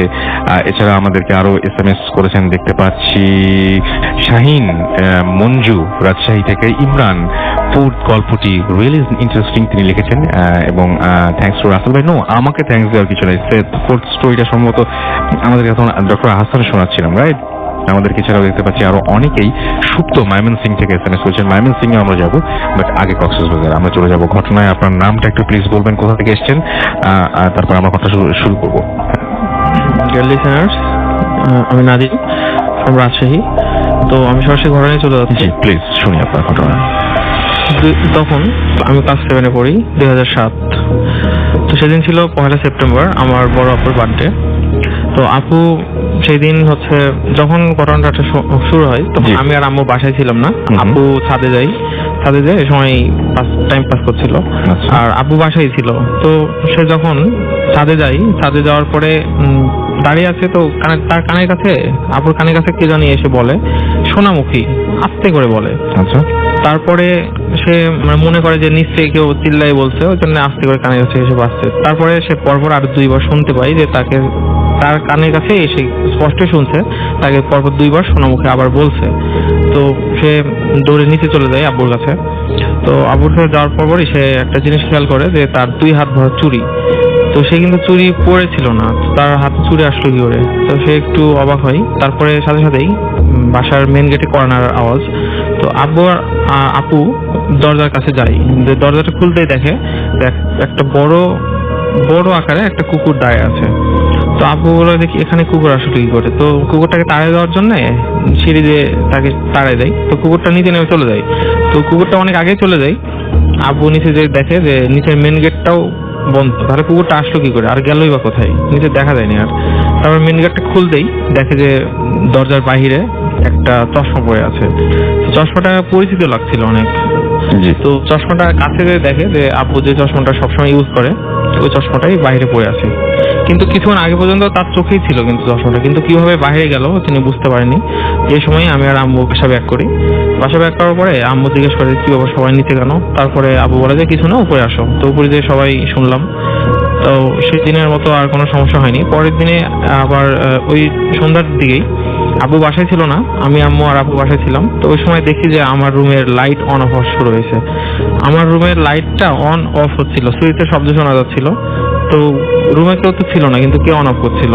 তারপরে আব্বু বাসায় আসলে আব্বু বলে যে না ওসব কিছু না, ওটা ইলেকট্রিক্যাল প্রবলেমের জন্য হতেই পারে, যাতে আমরা কেউ ভয় না পাই, কারণ আমরা ছোট ছিলাম। তারপরে সেদিনও সব শেষ। রাতে যখন আমি ঘুমাতে যাই একটা জিনিস খেয়াল করছি যে আমার রুমে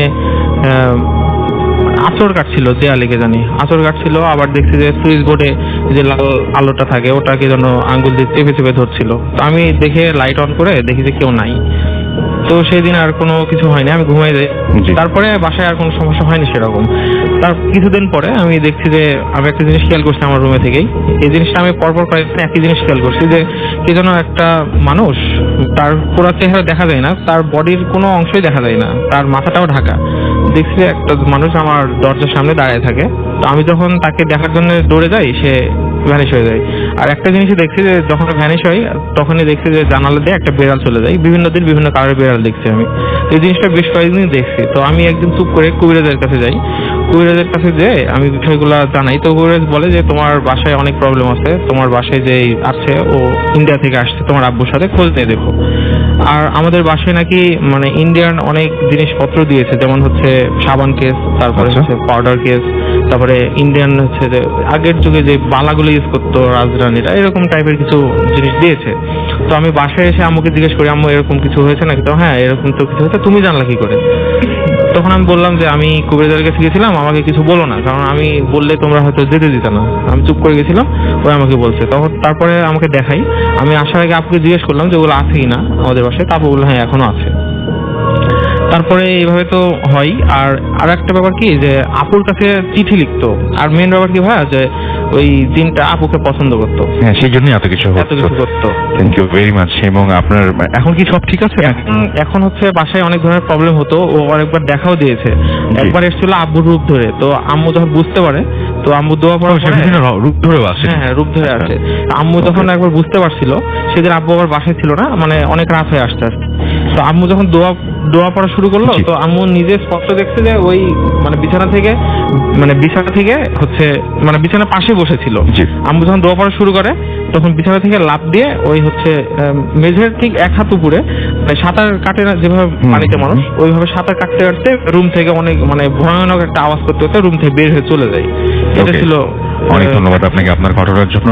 এবং আমরা কোনো কথা হবে না, আমরা পরবর্তী ঘটনায় যাবো। এবং আমাদের সমস্ত ঘটনাগুলোই এখানে নিয়ে রেখেছেন দেখতে পাচ্ছি, যারা মেডিকেল কলেজের সাথে রিলেটেড। Okay alright. রাজশাহী শিক্ষানগরী আমরা জানি, রাজশাহী ইউনিভার্সিটি, ইঞ্জিনিয়ারিং ইউনিভার্সিটি, তারপর রাজশাহী বিশ্ববিদ্যালয়, রাজশাহী মেডিকেল কলেজ, এগুলো নিয়েই রাজশাহী, কিন্তু রাজশাহীতে ভালো ভালো বেশ কিছু স্কুল এবং তো রয়েছে, এবং সেগুলো সবগুলোই পুরনো, এবং সেগুলো নিয়ে হয়তো অনেক ঘটনা রয়েছে। রাজশাহীতে অনেকগুলো পুকুর রয়েছে, অনেক পুরনো রাস্তা রয়েছে, অনেক পুরনো ভবন রয়েছে। রাজশাহীর আশেপাশে রয়েছে পুঠিয়া প্যালেস, এছাড়াও আমরা জানি যে নাটোরের যে প্যালেসটা রয়েছে সেটারও ঘটনা আমরা জানি। একদিকে গৌড়ের পুরো মানে একটা অংশ রয়েছে চাঁপাইনবাবগঞ্জের দিকে আমরা জানি, এবং সেখানে রয়েছে সোনা মসজিদ। সো পর্যটনের জন্য খুবই ভালো, ভয়ের জন্য খুব ভালো। আপনি এখানে আসলে ভয় এবং পর্যটনের যে ব্যাপারটা দুটো একসাথে হবে, মানে আপনি দেখতেও পাবেন, ঘুরতেও পারবেন, সেই সাথে ভয়ও পাবেন। কারণ এইখানে ইতিহাসের মধ্যে ডুব দিবেন, এবং ডুব দিয়ে যখন উঠবেন তখন আপনি মানে একটা অন্যরকম অনুভূতি, ইতিহাসও জানা হবে, সেই সাথে ভয়ও পাওয়া হবে। সো জানা এবং পাওয়া দুটোর সংমিশ্রণ করবে রাজশাহীতে। আমরা চলে যাচ্ছি আমাদের পরবর্তী ঘটনায়। লিখছেন আমাকে যিনি মেইল, তিনি বলছেন যে ঘটনাটি আপনি পড়ে শোনালে আমি খুশি হব। হ্যালো রাসেল ভাই, কেমন আছেন? আশা করি ভালো আছেন। আমি জাহিদ, আমার বাড়ি রাজশাহী জেলার দুর্গাপুর থানাতে। আমি যে ঘটনাটি বলছি তা আমার এক ভাইয়ের সাথে ঘটে যাওয়া ঘটনা। আমি ঘটনাটি আমার মতো করে বলছি। ঘটনাটি 3 বছর আগে। আমি রাজশাহী মেডিকেলে অ্যাসিস্ট্যান্ট ট্রেনিং স্কুলে পড়ি।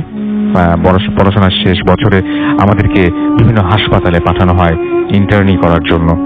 আমার বাড়ির হাসপাতাল পাশে হওয়ার কারণে আমি ইন্টার্নির জন্য দুর্গাপুর হাসপাতাল বেছে নেই, যাতে আমার অনেক সুবিধা হয়, কারণ ওইখানকার সবাই আমার পরিচিত। ঘটনাটা ঘটে ওই হাসপাতালে। ইন্টার্নি করার সময় একদিন আমার ডিউটি পড়ে রাতে, তবে আমি একা না, আমার সাথে আরো 5 জনে এক টিমে ছিল। ডিউটি করার সময় রাত প্রায় 1:30 কি 2টা হঠাৎ করে একটা কান্নার আওয়াজ পেলাম। কান্নার আওয়াজটা ছিল অনেকটা জোরে। আমি অনেক ভয় পেয়ে গেলাম আর ভাবতে লাগলাম কে এত রাতে কাঁদছে। আমি এবার আওয়াজটা অনুসরণ করে 2 তালাতে গেলাম। গিয়ে দেখি একটি অ্যাক্সিডেন্টের রোগী মারা গেছে আর তার পাশে একজন কাছে। সেই রাতে আমি যখন নিচে নামতে থাকি তখন হঠাৎ করে আমি শুনতে পাই কেউ পেছন থেকে কাঁদছে। আমি ভাবলাম হয়তো মৃত রোগীরাও কেউ হবে। আমি যখন তাকে সান্ত্বনা দেবার জন্য তার কাছে যাই তখন হঠাৎ সে উধাও হয়ে যায়। আমি ভয় পেয়ে তাড়াতাড়ি করে আমার যে টিম ছিল তাদের কাছে চলে আসি। আসার পর আমি তাদেরকে ঘটনা বলি। তারা ঘটনাটা শুনে হাসতে থাকে। আমিও ঘটনা কাউকে বলি না, যদি তারাও হাসাহাসি করে, তাই আমি ব্যাপারটা চেপে যাই। কয়েকদিন যাওয়ার পর এক রাতে আমি ইমার্জেন্সি রুমের পাশ দিয়ে যাচ্ছি। রুমে যে পাশ দিয়ে আমি যাচ্ছিলাম ওইখান থেকে আমি দেখলাম যে কিছু দূরে কেউ একজন বসে আছে। জায়গাটা আলো না থাকায় আমি মুখটা ভালোভাবে দেখতে পাচ্ছিলাম না। আমি তার কাছে যেতে থাকি দেখার জন্য। কাছে গিয়ে দেখি কেউ নেই। এবার আমি ভীষণ ভয় পেয়ে গেলাম, কারণ এরকম ঘটনা এর আগেও ঘটেছে আমার সাথে। আমি আবার ফিরে আসার জন্য যখন পেছন ঘুরি তখন দেখি যে আমি যা দেখলাম তা দেখার জন্য আমি প্রস্তুত ছিলাম না। আমি দেখলাম সেই অ্যাক্সিডেন্টে মৃত রোগীটা সাদা কাপড় পরে আমার দিকে রক্ত মাখা চোখে তাকিয়ে আছে, এবং তার সারা মাথা দিয়ে রক্ত পড়ছে, আর সেই রক্ত সাদা কাপড়ে লাল করে ফেলছে, সাদা কাপড়টায় লাল হয়ে যাচ্ছে। এবার আমি চিৎকার দিয়ে অজ্ঞান হয়ে যাই, এবং পরদিন সকালে আমার জ্ঞান ফেরে, এবং তখন আমি নিজেকে হাসপাতালের বেডে আবিষ্কার করি। সবাই জানতে চায় ওইখানে ঠিক কি হয়েছিল। আমি সব কথা তাদেরকে খুলে বলি। ঘটনাটি আমার এলাকায় জানাজানি হলে সবাই স্যারকে বলে আমার ডিউটি দিনে করার ব্যবস্থা করে দিতে। এরপর থেকে আমি কখনো নাইট ডিউটি করিনি আর ওই জায়গাতে কখনো যাইনি। এই ছিল আমার ঘটনা, এবং ভালো লাগলে পড়ে শোনাবেন। হ্যাঁ, এটাই। এবং আমার কাছে মনে হয় যে ডক্টররা যখন কোনো ঘটনা বলেন বা যারা মেডিকেল অ্যাসিস্ট্যান্ট যাই বলি না কেন, তারা আসলে তো বেসিক ব্যাপারগুলো জানেন যে এটা আসলে হ্যালুসিনেশন ছিল কিনা, এটা কি নার্ভাস ব্রেকডাউন হয়েছিল কিনা, বা এটা আসলে কি ঘটলো। অন্যদের চাইতে হয়তো একটু বেশি শিওর হয়ে যান, এবং আসলেই এটা কি মনের অসুখ নাকি আসলে এটা ঘটেছে সেটা ডাক্তাররা খুব ভালো বুঝতে পারেন, এবং সেই জন্য তাদের ঘটনাগুলো শুনতেও খুব মজা লাগে। তো একইভাবে আমাদের বাংলাদেশের বিভিন্ন প্রান্তে একটা ঘটনাই নানানভাবে ঘটে কিন্তু, এবং আমরা সেটাই চেষ্টা করছি বিভিন্ন অঞ্চলে গিয়ে সেই অঞ্চল ভিত্তিক ঘটনাগুলো সংগ্রহ করে আপনাদের কাছে তুলে ধরার চেষ্টা করছি। এবং আপনাকে কষ্ট করে আর আমাদের স্টুডিওতে আসতে হবে না। আপনার শহরে আপনার সাথে থাকবে রেডিও ফুর্তি। আপনি চাইলেই আপনার শহরে বসে এখন আপনার শহরের ঘটনা শেয়ার করবেন রেডিও ফুর্তির সাথে। সারা পৃথিবী শুনবে, সারা বাংলাদেশ শুনবে, তো বটেই সারা পৃথিবী শুনবে ফুর্তি অ্যাপের মাধ্যমে, এবং ফুর্তির নেটওয়ার্কের আওতায় যারা রয়েছেন তারা আছেনই।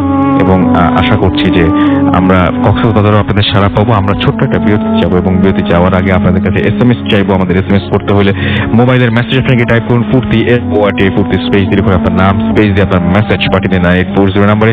আমাদের ইমেল করতে চাইলে আমাদের ইমেল অ্যাড্রেস হচ্ছে bhutafm@radiofurti.fm, which is bhwtfm@radioforti.fm। তার নাম, ঠিকানা এবং ফোন নাম্বার সহ আপনার জীবনে ঘটে যাওয়া সেরা ঘটনা লিখে পাঠিয়ে দিন আমাদের কাছে। ঘটনা শুরুতে অবশ্যই উল্লেখ করুন যে ঘটনাটি আপনি স্টুডিওতে এসে শেয়ার করতে চান, স্পেশালি আমি কক্সবাজারের অধিবাসীদের বলছি, আপনারা তো আসছি, চলে আসুন স্টুডিওতে এবং পাঠিয়ে দিন আপনার ঘটনা। ফেসবুকের লিংক হচ্ছে www.facebook.com/radio.furti এবং www.facebook.com/bhutfm.russell। ছোট্ট একটা বিরতিতে যাচ্ছি। স্টে টিউনড, রেডিও ফুর্তি অ্যান্ড ডোন্ট স্টপ দ্য ফুর্তি।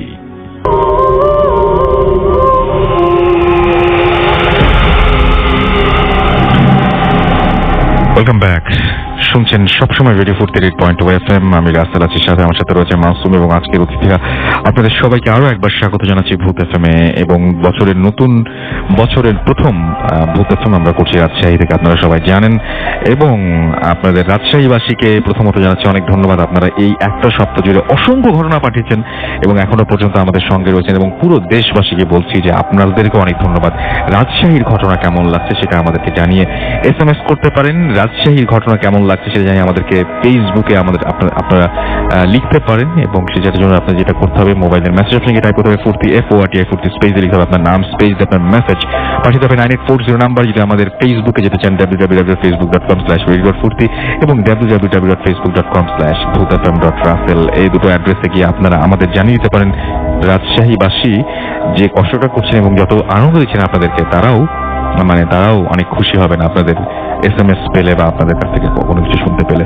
আমরা চলে যাচ্ছি আমাদের পরবর্তী অতিথি রাজশাহীরই, আমাদের ওই যে ভূত FM হরর ক্লাবেও তিনি রয়েছেন জয়েন্ট সেক্রেটারি হিসেবে। তিনি ভয় পেয়েছিলেন একবার রাজশাহীতে, এবং আপনি তো বলছিলেন যে রাজশাহীতে একটা সময় অনেক পুকুর ছিল এবং সেই পুকুরগুলো নিয়ে নানান ধরনের কাহিনী শোনা যায়, তাই না? হ্যাঁ, অনেক শোনা গেছে এই ধরনের পুকুর নিয়ে অনেক ধরনের ঘটনা ঘটেছে। আচ্ছা, আপনার সাথে কি ঘটেছিল? আমার সঙ্গে যে ঘটনাটা ঘটেছে আসলে সেটা যতদূর সম্ভব মনে হয় 1991 সাল হবে। জি। আমি তখন 88 সালের দিকে মঞ্চে কাজ করছিলাম, মঞ্চ নাটকে। তো আমার হাতে খড়ি দিয়েছেন রাজশাহীর একজন প্রবীণ নাট্যগুরু, হচ্ছে গোলাম পাদান, কিছুদিন আগে মারা গেছেন। যাই হোক, ওনার ইয়ের জন্য আমরা একটা রিহার্সালে গিয়েছিলাম বালিয়াপুকুর। সেখান থেকে রাত্রি 1টার সময় ফেরার সময় আমরা 3 জন আসছিলাম। একজনের বাসা ছিল হচ্ছে আলিফলামি ভাটার মোড়, একজনের বাসা ছিল বালিয়াপুকুর এবং বেলদারপাড়া, এবং আমার বাসা হচ্ছে হোসনিগঞ্জ। আচ্ছা, আমরা 3 জন আসার সময় দসুর মন্ডল মোড়ের ওখানে যার বাসা হচ্ছে আলিফলামি ভাটার মোড়, তিনি চলে গেলেন, এবং আমি এবং হচ্ছে বেলদারপাড়া মোড়ের বাসা যার, আমরা দুজন হাঁটতে হাঁটতে এসে বেলদারপাড়া মোড়ে যার বাসা, সে বললো যে আমি কি এগিয়ে দিব কিছু দূর? ঠিক আছে, প্রয়োজন নেই, আমি চলে যাব। উনি চলে গেলেন, আমি তখন হাঁটতে হাঁটতে চলে আসছি রেশমপট্টির ওই রাস্তাটাতে, যে রাস্তাটা এখন বড় করা হচ্ছে, ভাঙছে আর কি, ওই রাস্তা দিয়ে আমি হাঁটতে হাঁটতে আসছি।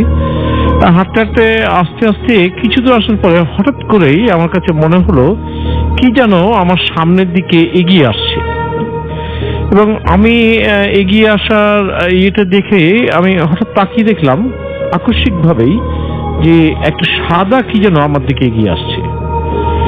আমি ভালো করে লক্ষ্য করে দেখছি একটা সাদা কাপড়, শুধু কাপড় দেখা যাচ্ছে, যে রাস্তা দিয়ে মাঝখান দিয়ে হেঁটে আসছে আমার দিকে, এবং সময়টা ছিল শুধু একটা সাদা কাপড়, শুধু একটা সাদা কাপড়। আচ্ছা, আমি কোনো কিছু দেখতে পাচ্ছি না আর কি। হ্যাঁ, মানে কোনো মুখ কিংবা মাথা, কোনো কিছু দেখা যাচ্ছে, অবয়ব বা সাদা কাপড়, যে শুধু সাদা কাপড় একটা আমার দিকে এগিয়ে আসছে। আমি এইটা দেখার ফলেই আমি ভোঁ দৌড় দিয়েছি, একেবারে ইয়েতে সাগরপাড়া মোড়ের আর কি। তখন ওই সাগরপাড়ার মোড়ের যে রাস্তাটা আছে, ওই রাস্তাটা কিন্তু তখনও হয়নি। আচ্ছা, তখন যে রাস্তাটা ছিল সরু রাস্তা ছিল, সেই রাস্তাটাও আরো ভয়ঙ্কর ছিল। আমি ভয়ে ওইদিকে আর এগোচ্ছি না।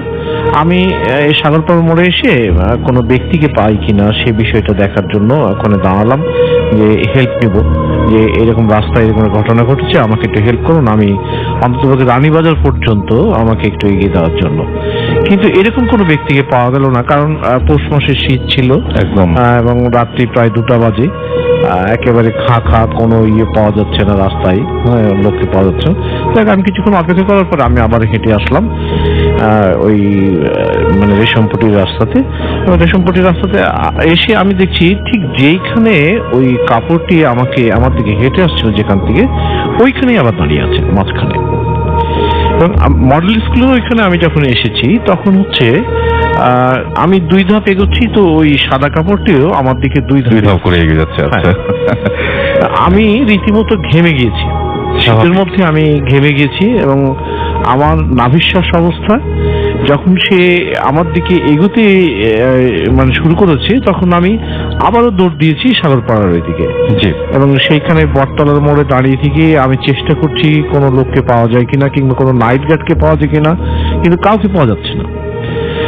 এইভাবে বেশ কিছুক্ষণ কাটার পরে আমি আবার আসলাম, এসে দেখছি যে ওই এটা সাদা কাপড়টা আবার ওই রাস্তার মাঝখানেই দাঁড়িয়ে আছে। আমি যখন দ্রুত ওর দিকে এগোতে শুরু করেছি, সে তখন আমার দিকে দ্রুত এগিয়ে আসছে।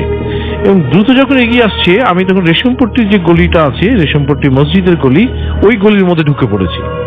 এবং আমি রীতিমতো আমার মানে নিঃশ্বাস খুব দ্রুত চলছে, মনে হচ্ছে যে আমি এই মুহূর্তে হার্ট ফেল করবো। এবং আমি চিৎকার করব, সেই চিৎকার করার মতো আমার মানে গলা দিয়ে কোনো আওয়াজ বের হচ্ছে না, এত ভয় পেয়ে গেছে। স্বাভাবিক। তারপরে আমি বেশ কিছুক্ষণ ওই গলির মধ্যে দাঁড়িয়ে থাকলাম। তারপরে একটু স্বাভাবিক হলে আমার তখন একটু সেন্স আসলো যে এত রাত্রে আমি গলির মধ্যে দাঁড়িয়েছি, কেউ যদি বেরিয়ে আমাকে দেখে তাহলে আবার আরেকটা উটকো ঝামেলা হবে যে আমি চোর, এরকম বিষয়টা হবে। আমি আবার আস্তে আস্তে 1 পা 2 পা করে এগিয়ে আসলাম। এসে আমি ডান বামে দেখছি, লক্ষ্য করে দেখছি যে ও যেখানে ছিল সেইখানে সাদা কাপড়টা আবার দাঁড়িয়ে আছে। আচ্ছা। এবং আমি আবারও হচ্ছে মেন রোডে আসলাম। মেন রোডে এসে দাঁড়িয়ে থেকে ওই যে পুরাতন মানুষের প্রবীণদের কাছে শুনেছি যে বগলের তলায় দিয়ে দেখলে নাকি এরকম ভূত টুত হলে দেখা যায় আর কি, যে শূন্যের উপর দাঁড়িয়ে আছে। তো আমি বগলের নিচে দেখি, বগলের নিচে দেখি আর কি, প্রবীণদের কাছে শুনেছি আর কি। তো আমি এইরকম বগলের তলা দিয়ে দেখার চেষ্টা করলাম। তো এই ধরনের আমি কোনো কিছুকে বুঝতে পারলাম না।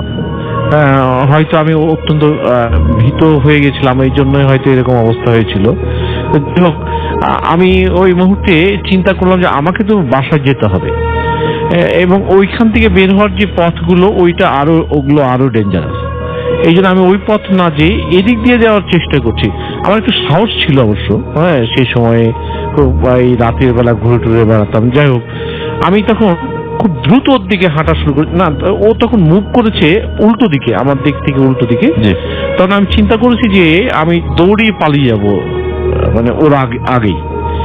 এইরকম চিন্তা করার ফলে আমি যখন একটু দৌড় দিয়েছি, তখন দেখি যে মুভ করে সে আমার দিকে দৌড়ে আসছে। আচ্ছা। আমি তখন তো ভয়ে এমন দৌড় দিয়েছি, আমি জানি না যে কিভাবে দৌড়িয়ে আমি কল্পনা হলের এখানে চলে এসেছিলাম।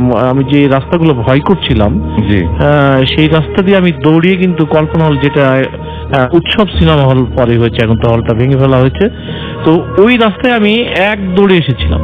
আচ্ছা, এক দৌড়ে চলে এসেছিলাম। এবং এরপরে আমি আর কখনো এইরকম নিঝুম রাতে এই ফাঁকা রাস্তায় আর কখনো যাননি।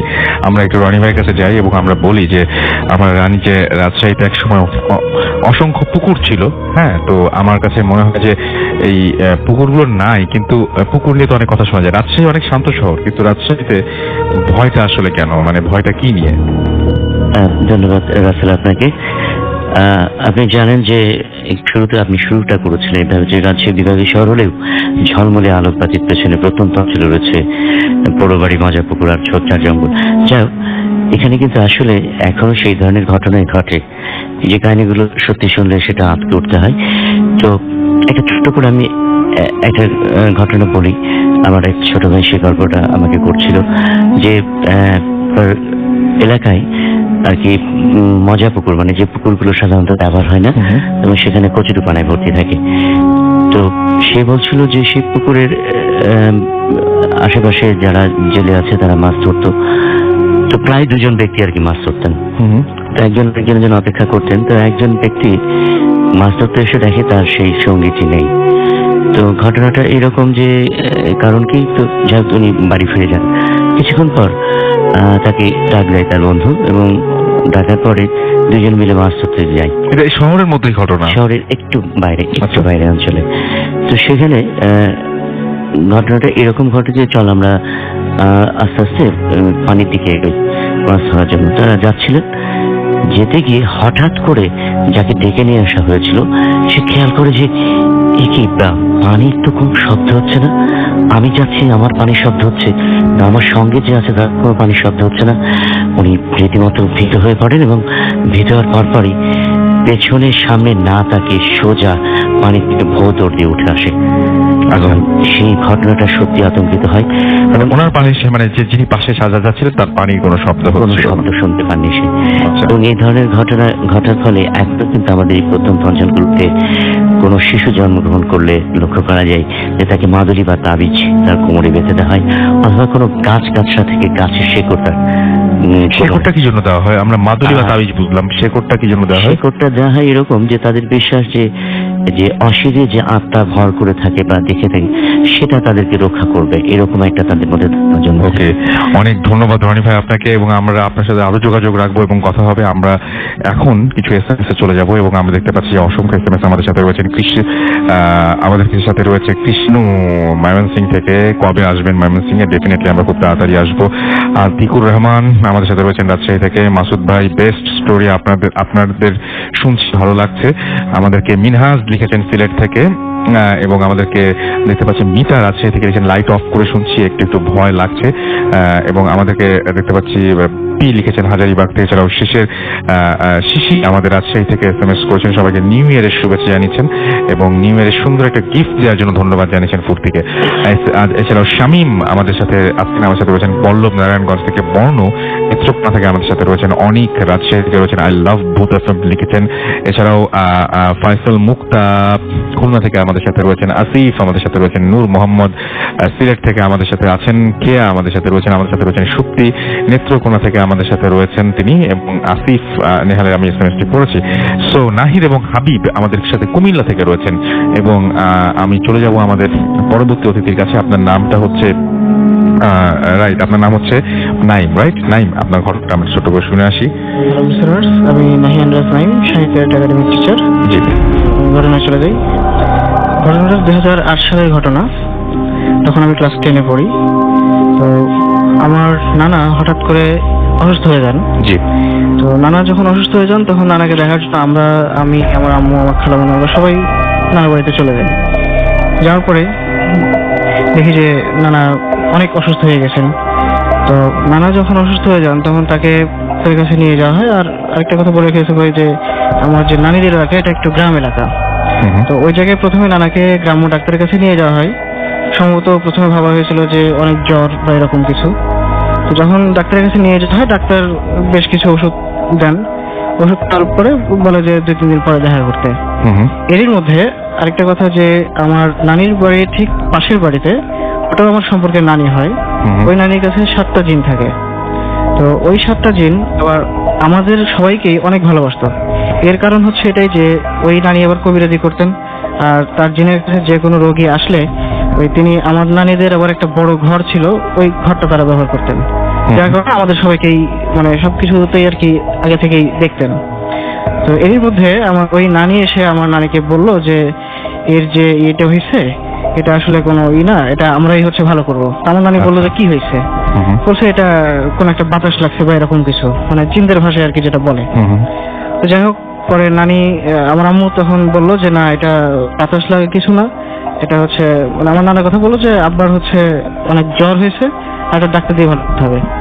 তারপরে যখন নানার অবস্থা আরো খারাপ হয়ে গেল, তারপরে আরেকটা ডাক্তারের কাছে নিয়ে যাওয়ার পরে ডাক্তার বললো যে ওনার প্যারালাইসিস হয়েছে। এর মধ্যে নানার আমার মানে পুরো ডান সাইডটা অবশ হয়ে যায়। তারপরে ডাক্তারের কাছে আরো প্রায় 1 সপ্তাহ চিকিৎসা করার পরে কোনো অবস্থার উন্নতি হয়নি। এরই মধ্যে তখন আম্মু নানিকে বললো যে তাহলে ওই কবিরাজের কাছেই দেখাইতে। যখন ওই নানিকে বলা হলো তখন এবার ওর কবিরাজরা মানে অস্বীকৃতি জানালো, বলছে না আমরা এখন কোনো কাজ করব না। তো এর কারণ হিসেবে জানতে চাইলে পাওয়া গেল যে ওই জিনেরা বললো যে ওনার গায়ে যে ইনজেকশন করা হয়েছে এই জন্য আমরা ওনাকে মানে ভালো করতে পারবো না। তো আমরা আবার জিজ্ঞেস করলাম যে ইনজেকশন করলে সমস্যাটা কি? তো বলছে যদি কোনো মানুষের শরীরে ইনজেকশন করা হয় বা শ্বাস ফোটানো হয় তাহলে এটা আমাদের কাছে একটু সমস্যা হয়ে যায়। তো আমি আসলে এই ঘটনা অনেক জায়গায় শুনেছি, অনেকে বলছে যে জিনেরা এরকম বলে। তো যাই হোক, আমরা অনেক রিকোয়েস্ট করার পরে তারা বলছে ঠিক আছে আমরা ওকে ভালো করার চেষ্টা করব, তবে একটা শর্ত আছে। শর্তটা কি? তো বললো যে তার শরীরে যেহেতু ইঞ্জেকশনের সুচ ফোটানো হয়েছে, তো তার শরীর থেকে কিছু রক্ত আমাদের খেতে হবে। রক্ত খাবে? রক্ত খাবে। আচ্ছা। তো আমরা বললাম যে ইঞ্জেকশনের সাথে রক্ত খাওয়ার সম্পর্কটা কি? তো বললো যে এই রক্ত খাওয়াটা অন্য কোনো উদ্দেশ্য না, যাতে আমরা এই যে যতটুকু রক্ত খাবো এতটুকু হচ্ছে তার শরীরকে পবিত্র করার জন্য, তারপরে আমরা আমাদের চিকিৎসা করতে পারবো। আচ্ছা। তো আমি তো প্রথম থেকে খুব কৌতূহল হয়ে গেছি, আর এখানে আমি কোনো ভয় পাচ্ছি না, বরং আমি আরো আনন্দ পাচ্ছি যে আসলে কিভাবে কি ঘটতেছে।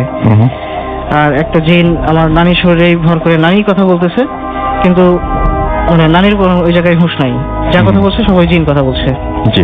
তো আমি আমার নানার পাশে বসেছিলাম, তো আমাকে করা হলো যে বারান্দায় বসিয়ে দেওয়া হলো এবং 2 পা নিচে দিয়ে, তারপরে নানি যথারীতি আমার নানার সামনে এসে দাঁড়ালেন। দাঁড়ানোর পরে আমার নানার মাথার ঠিক উপরে মাঝখানে, যেটা আমরা টিকলি বলি, জি, এই জায়গাতে বড় নখ দিয়ে কিছুক্ষণ মানে টানলেন? হ্যাঁ, টানলেন। টানার পরে মুখ লাগিয়ে দিলেন। মুখ লাগিয়ে দেওয়ার পরে 10 থেকে 12 সেকেন্ড মানে তিনি চোষক দিলেন। তো যখন তিনি চোষক দিলেন, তার মুখের ফাঁক দিয়ে আমি একদম নানার মাথার কাছে ছিলাম, ওখান থেকে আমি একদম সরাসরি দেখতে পেলাম যে নানার ওই জায়গার চুলের প্রত্যেকটা গোড়া একদম লাল হয়ে গেল। আমি এরকম অদ্ভুত ঘটনা জীবনে শুনি, এবং আপনি চোখের সামনে দেখেছেন? আমি চোখের সামনে দেখছি। আচ্ছা। তো এটা দেখা আরেকটা মানে আমি এতটা ভালোভাবে দেখার কারণ হচ্ছে আমি তখন সায়েন্সে পড়তাম, তো আমাদের এক স্যার ছিল, স্যার বারবারই বলতেন যে জিন বলে পৃথিবীতে কিছু নেই। কিন্তু আমি আমার চোখের সামনে দেখতেছি যে আমার ওই নানি একেবারে অশিক্ষিত এবং মূর্খ, পড়ালেখা তিনি কিছুই জানেন না, এমনকি কোরআনের কোনো আয়াতও তার মুখস্থ নাই, অথচ ওই জিন তার শরীরে হাজির হয়ে মানে সে কোরআনের আয়াত পড়তেছে, আবার এই ধরনের ঘটনাগুলো ঘটতেছে, যার কারণে আমি আরো বেশি এক্সাইটেড হয়ে গেছি। আপনার নানা কি সুস্থ হয়েছিলেন এটা করার পর? এরপরে নানাকে হচ্ছে ওই রক্ত খাওয়া হলো, রক্ত খাওয়ার পরে প্রায় আধা পর রক্ত খাইছে, খাওয়ার পরে বললো যে ঠিক আছে আমরা সন্ধ্যায় মানে চিকিৎসা শুরু করবো। তো সন্ধ্যায় আমাদেরকে বলে দেওয়া হলো যে নিমের ডাল, তারপরে আগরবাতি, আরো অনেক কিছু। তো আমি বাজার থেকে নিয়ে আসলাম। এরপরে রাত্রেবেলা আবার জবা ফুল নিয়ে আসতে বলা হয়েছে, জবা ফুলও নিয়ে আসলাম। নিয়ে আসার পরে নানাকে 3 দিন চিকিৎসা করলো, তারা প্রায় 1 থেকে 1.5 ঘন্টা করে। দেওয়ার পরে বললো যে আর কোনো সমস্যা নেই, তিনি খুব তাড়াতাড়ি সুস্থ হয়ে যাবেন। এরপরে আমরা দেখলাম যে প্রায় 1 সপ্তাহ পরে আমার নানা মোটামুটি সুস্থ হয়ে গেল। তারপরে জিন বললো যে আপনারা এক কাজ করেন, বাজার থেকে দুধ, পায়েস এগুলো সব নিয়ে আসেন, নিয়ে মানে পায়েস তৈরি করার জন্য। তো বললো যে আমি আবার তখন জিনদের সাথে মাঝে মাঝে কথা বলছিলাম, মানে অবসর সময়, আপনারা কোথায় থাকেন, কি থাকেন। তো আমার সাথে তারা বেশ ভালোভাবে কথা বললো, এবং মানুষের সাথে কথা বলে যেমন ঠিক এইভাবে আমার সাথে মানে সামনাসামনি বসে গল্প বললো। আমি তো দুধ নিতে বলা হয়েছে প্রায় 6 থেকে 7 কেজি। আমি বললাম যে আচ্ছা এত দুধ কে খাবে, আমরা তো বাড়িতে মানুষ আছি 10 থেকে 12 জন। তখন ওই জিন বললো যে এখানে আমাদের সাথেও অনেকজন আছে, তারাও খাবে। তো যাই হোক, পরে যখন পায়েস রান্না হয়ে গেল, সবাই একসাথে বসে সবাই মিলে খাইলাম, এমনকি ওই নানিও আমাদের সাথে খাইলো, কিন্তু নানি খায়নি, আসলে ওই জিনটা খাইছে। আর এর পরবর্তীতে মানে আরেকটা ঘটনার সাথে এই ঘটনা রিলেটেড আছে, এটা পরে একসময় বলা যাবে। তারপরে আর কি নানা সুস্থ হয়ে যান। Thank you very much, thank you Rajshahi. আপনারা চমৎকার সব ঘটনা উপহার দিচ্ছেন, এবং আপনাদের এক্সাইটমেন্ট আমরা দেখতে পাচ্ছি ফেসবুক এবং বিভিন্ন জায়গায়, এবং আমরা সেই ঘটনা আপনাদের কাছ থেকে একটার পর একটা ঘটনা শুনছি, এবং যা ঘটনা আপনারা শুনছেন আমি যারা দেশে এবং দেশের বাইরে বসে শুনছেন তাদেরকে বলবো, যারাই এই ঘটনা শুনছেন, যেখান থেকে বসে শুনছেন, এই সব ঘটনাগুলো রাজশাহীর স্থানীয় ঘটনা, যেগুলো রাজশাহীর স্থানীয় মানুষজন এসে এই ঘটনাগুলো বলছেন। এবং কেউ এখানে এসছেন যারা রাজশাহীতে থাকেন এতক্ষণ ধরে, যারা আপনারা এই ব্রেকের পর শুনুন, সবাই তো রাজশাহী থাকেন, কেউ কেউ আছেন যারা রাজশাহীতে পড়াশোনা করছেন, কেউ কেউ আছেন রাজশাহী শহরে পড়াশোনা করছেন কিন্তু বাড়ি রাজশাহী জেলারই কোনো একটা জায়গা হয়, কারো বাসা সিরাজগঞ্জে বা কারো বাসা আরো কাছাকাছি কোনো একটা জায়গায়। একটু আগে দুর্গাপুরের একটা ঘটনা পড়লাম। সো এই রাজশাহীর ঘটনার মতনই আমরা সমস্ত বাংলাদেশ থেকে ঘটনা কালেক্ট করতে চাই, আপনাদের কাছ থেকে যেতে চাই এবং আপনাদের কাছ থেকে ঘটনা কালেক্ট করতে চাই। সুতরাং আমাদের সঙ্গেই থাকুন। আমরা চলে যাব আমাদের পরবর্তী অতিথির কাছে। আমাদের পরবর্তী অতিথি হচ্ছেন পলাশ। পলাশের কাছে একটা ঘটনা রয়েছে, সেই ঘটনাটা আমরা শুনবো। পলাশ, কোথা থেকে এসেছেন আপনি? আপনার নাম এবং নামটা আমরা বলে দিলাম, ঠিকানাটা একটু বলবেন। ধন্যবাদ রাসেল ভাই। আমি সবুজ ভট্টাচার্য পলাশ, আমি বোয়ালে থানার মোড় থেকে এসেছি। জি। তো রাসেল ভাই, আমি মূল ঘটনায় আসিনি। জি। তো রাসেল ভাই, আমার যে মূল ঘটনাটা সেটা আমার দিদিমাকে কেন্দ্র করে। তো আমার দিদিমা আমাকে প্রচন্ড ভালোবাসতেন, জি। তো আমার দিদিমার একটা অভ্যেস ছিল যে বাড়ির যেসব ছেলেরা আছে বাইরে থেকে কাজকর্ম করে বাসায় ফিরলে তাদের ফ্রেশ হওয়ার আগ মুহূর্তে চা নাস্তা রেডি করে রাখতেন। এটা তার সবসময় দিতেন। সবসময় করতেন এবং তার এটা ডেইলি রুটিন ছিল তার এটা। এটা কি রাজশাহীর ম্যাক্সিমাম মানুষেরই বোধহয় অভ্যাস? জি জি জি, এটা রাজশাহীতে এবং কাজলাতে ঘটে যাওয়া ঘটনাটি। জি। তো আমি মামার বাসাতেই থাকতাম। তো আমার দিদিমা গত 2009 সালের 14 ডিসেম্বর উনি আহত হন একটু আগুনে। জি। তো এবং জানুয়ারি মাসের 2010 সালের জানুয়ারি মাসের 14 তারিখে উনি মৃত্যুবরণ করেন। তো রাসেল ভাই বলে রাখি যে উনার মৃত্যুর ঠিক 5 দিনের মাথায় আমি রাত্রিবেলায় প্রাইভেট পড়িয়ে যখন বাসার দিকে ফিরে আসছি, তখন আমি বলে রাখি যে আমার মামার বাসা 2 তলা বিশিষ্ট। তো আমি নিচতলায় প্রথমে প্রবেশ করি। নিচতলায় প্রবেশ করে আমাদের বাড়ির ম্যাক্সিমাম আত্মীয় স্বজন প্রায় 15 জন নিচতলায় বসে গল্প করছিলেন। তো আমি আমার মাকে বলি যে আমি শরীরটা খুব খারাপ লাগছে, তুমি চায়ের ব্যবস্থা করো, আমি উপর থেকে ঘুরে আসি।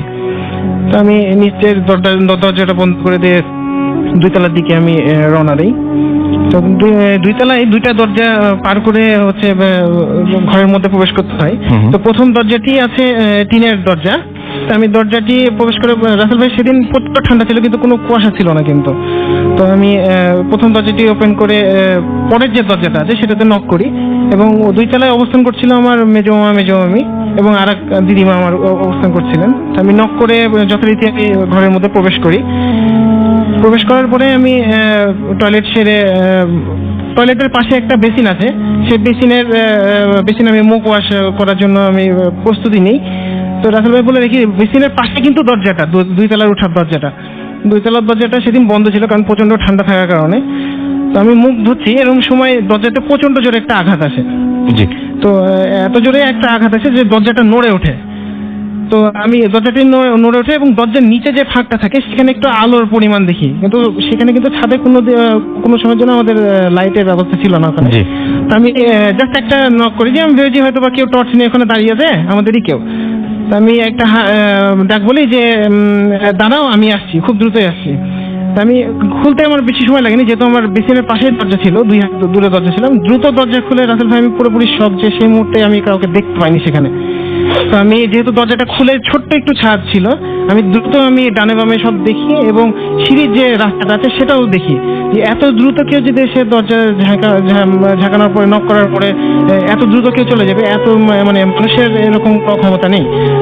তো আমি সব চেক করার পরে নিচে দ্রুত চলে যাই।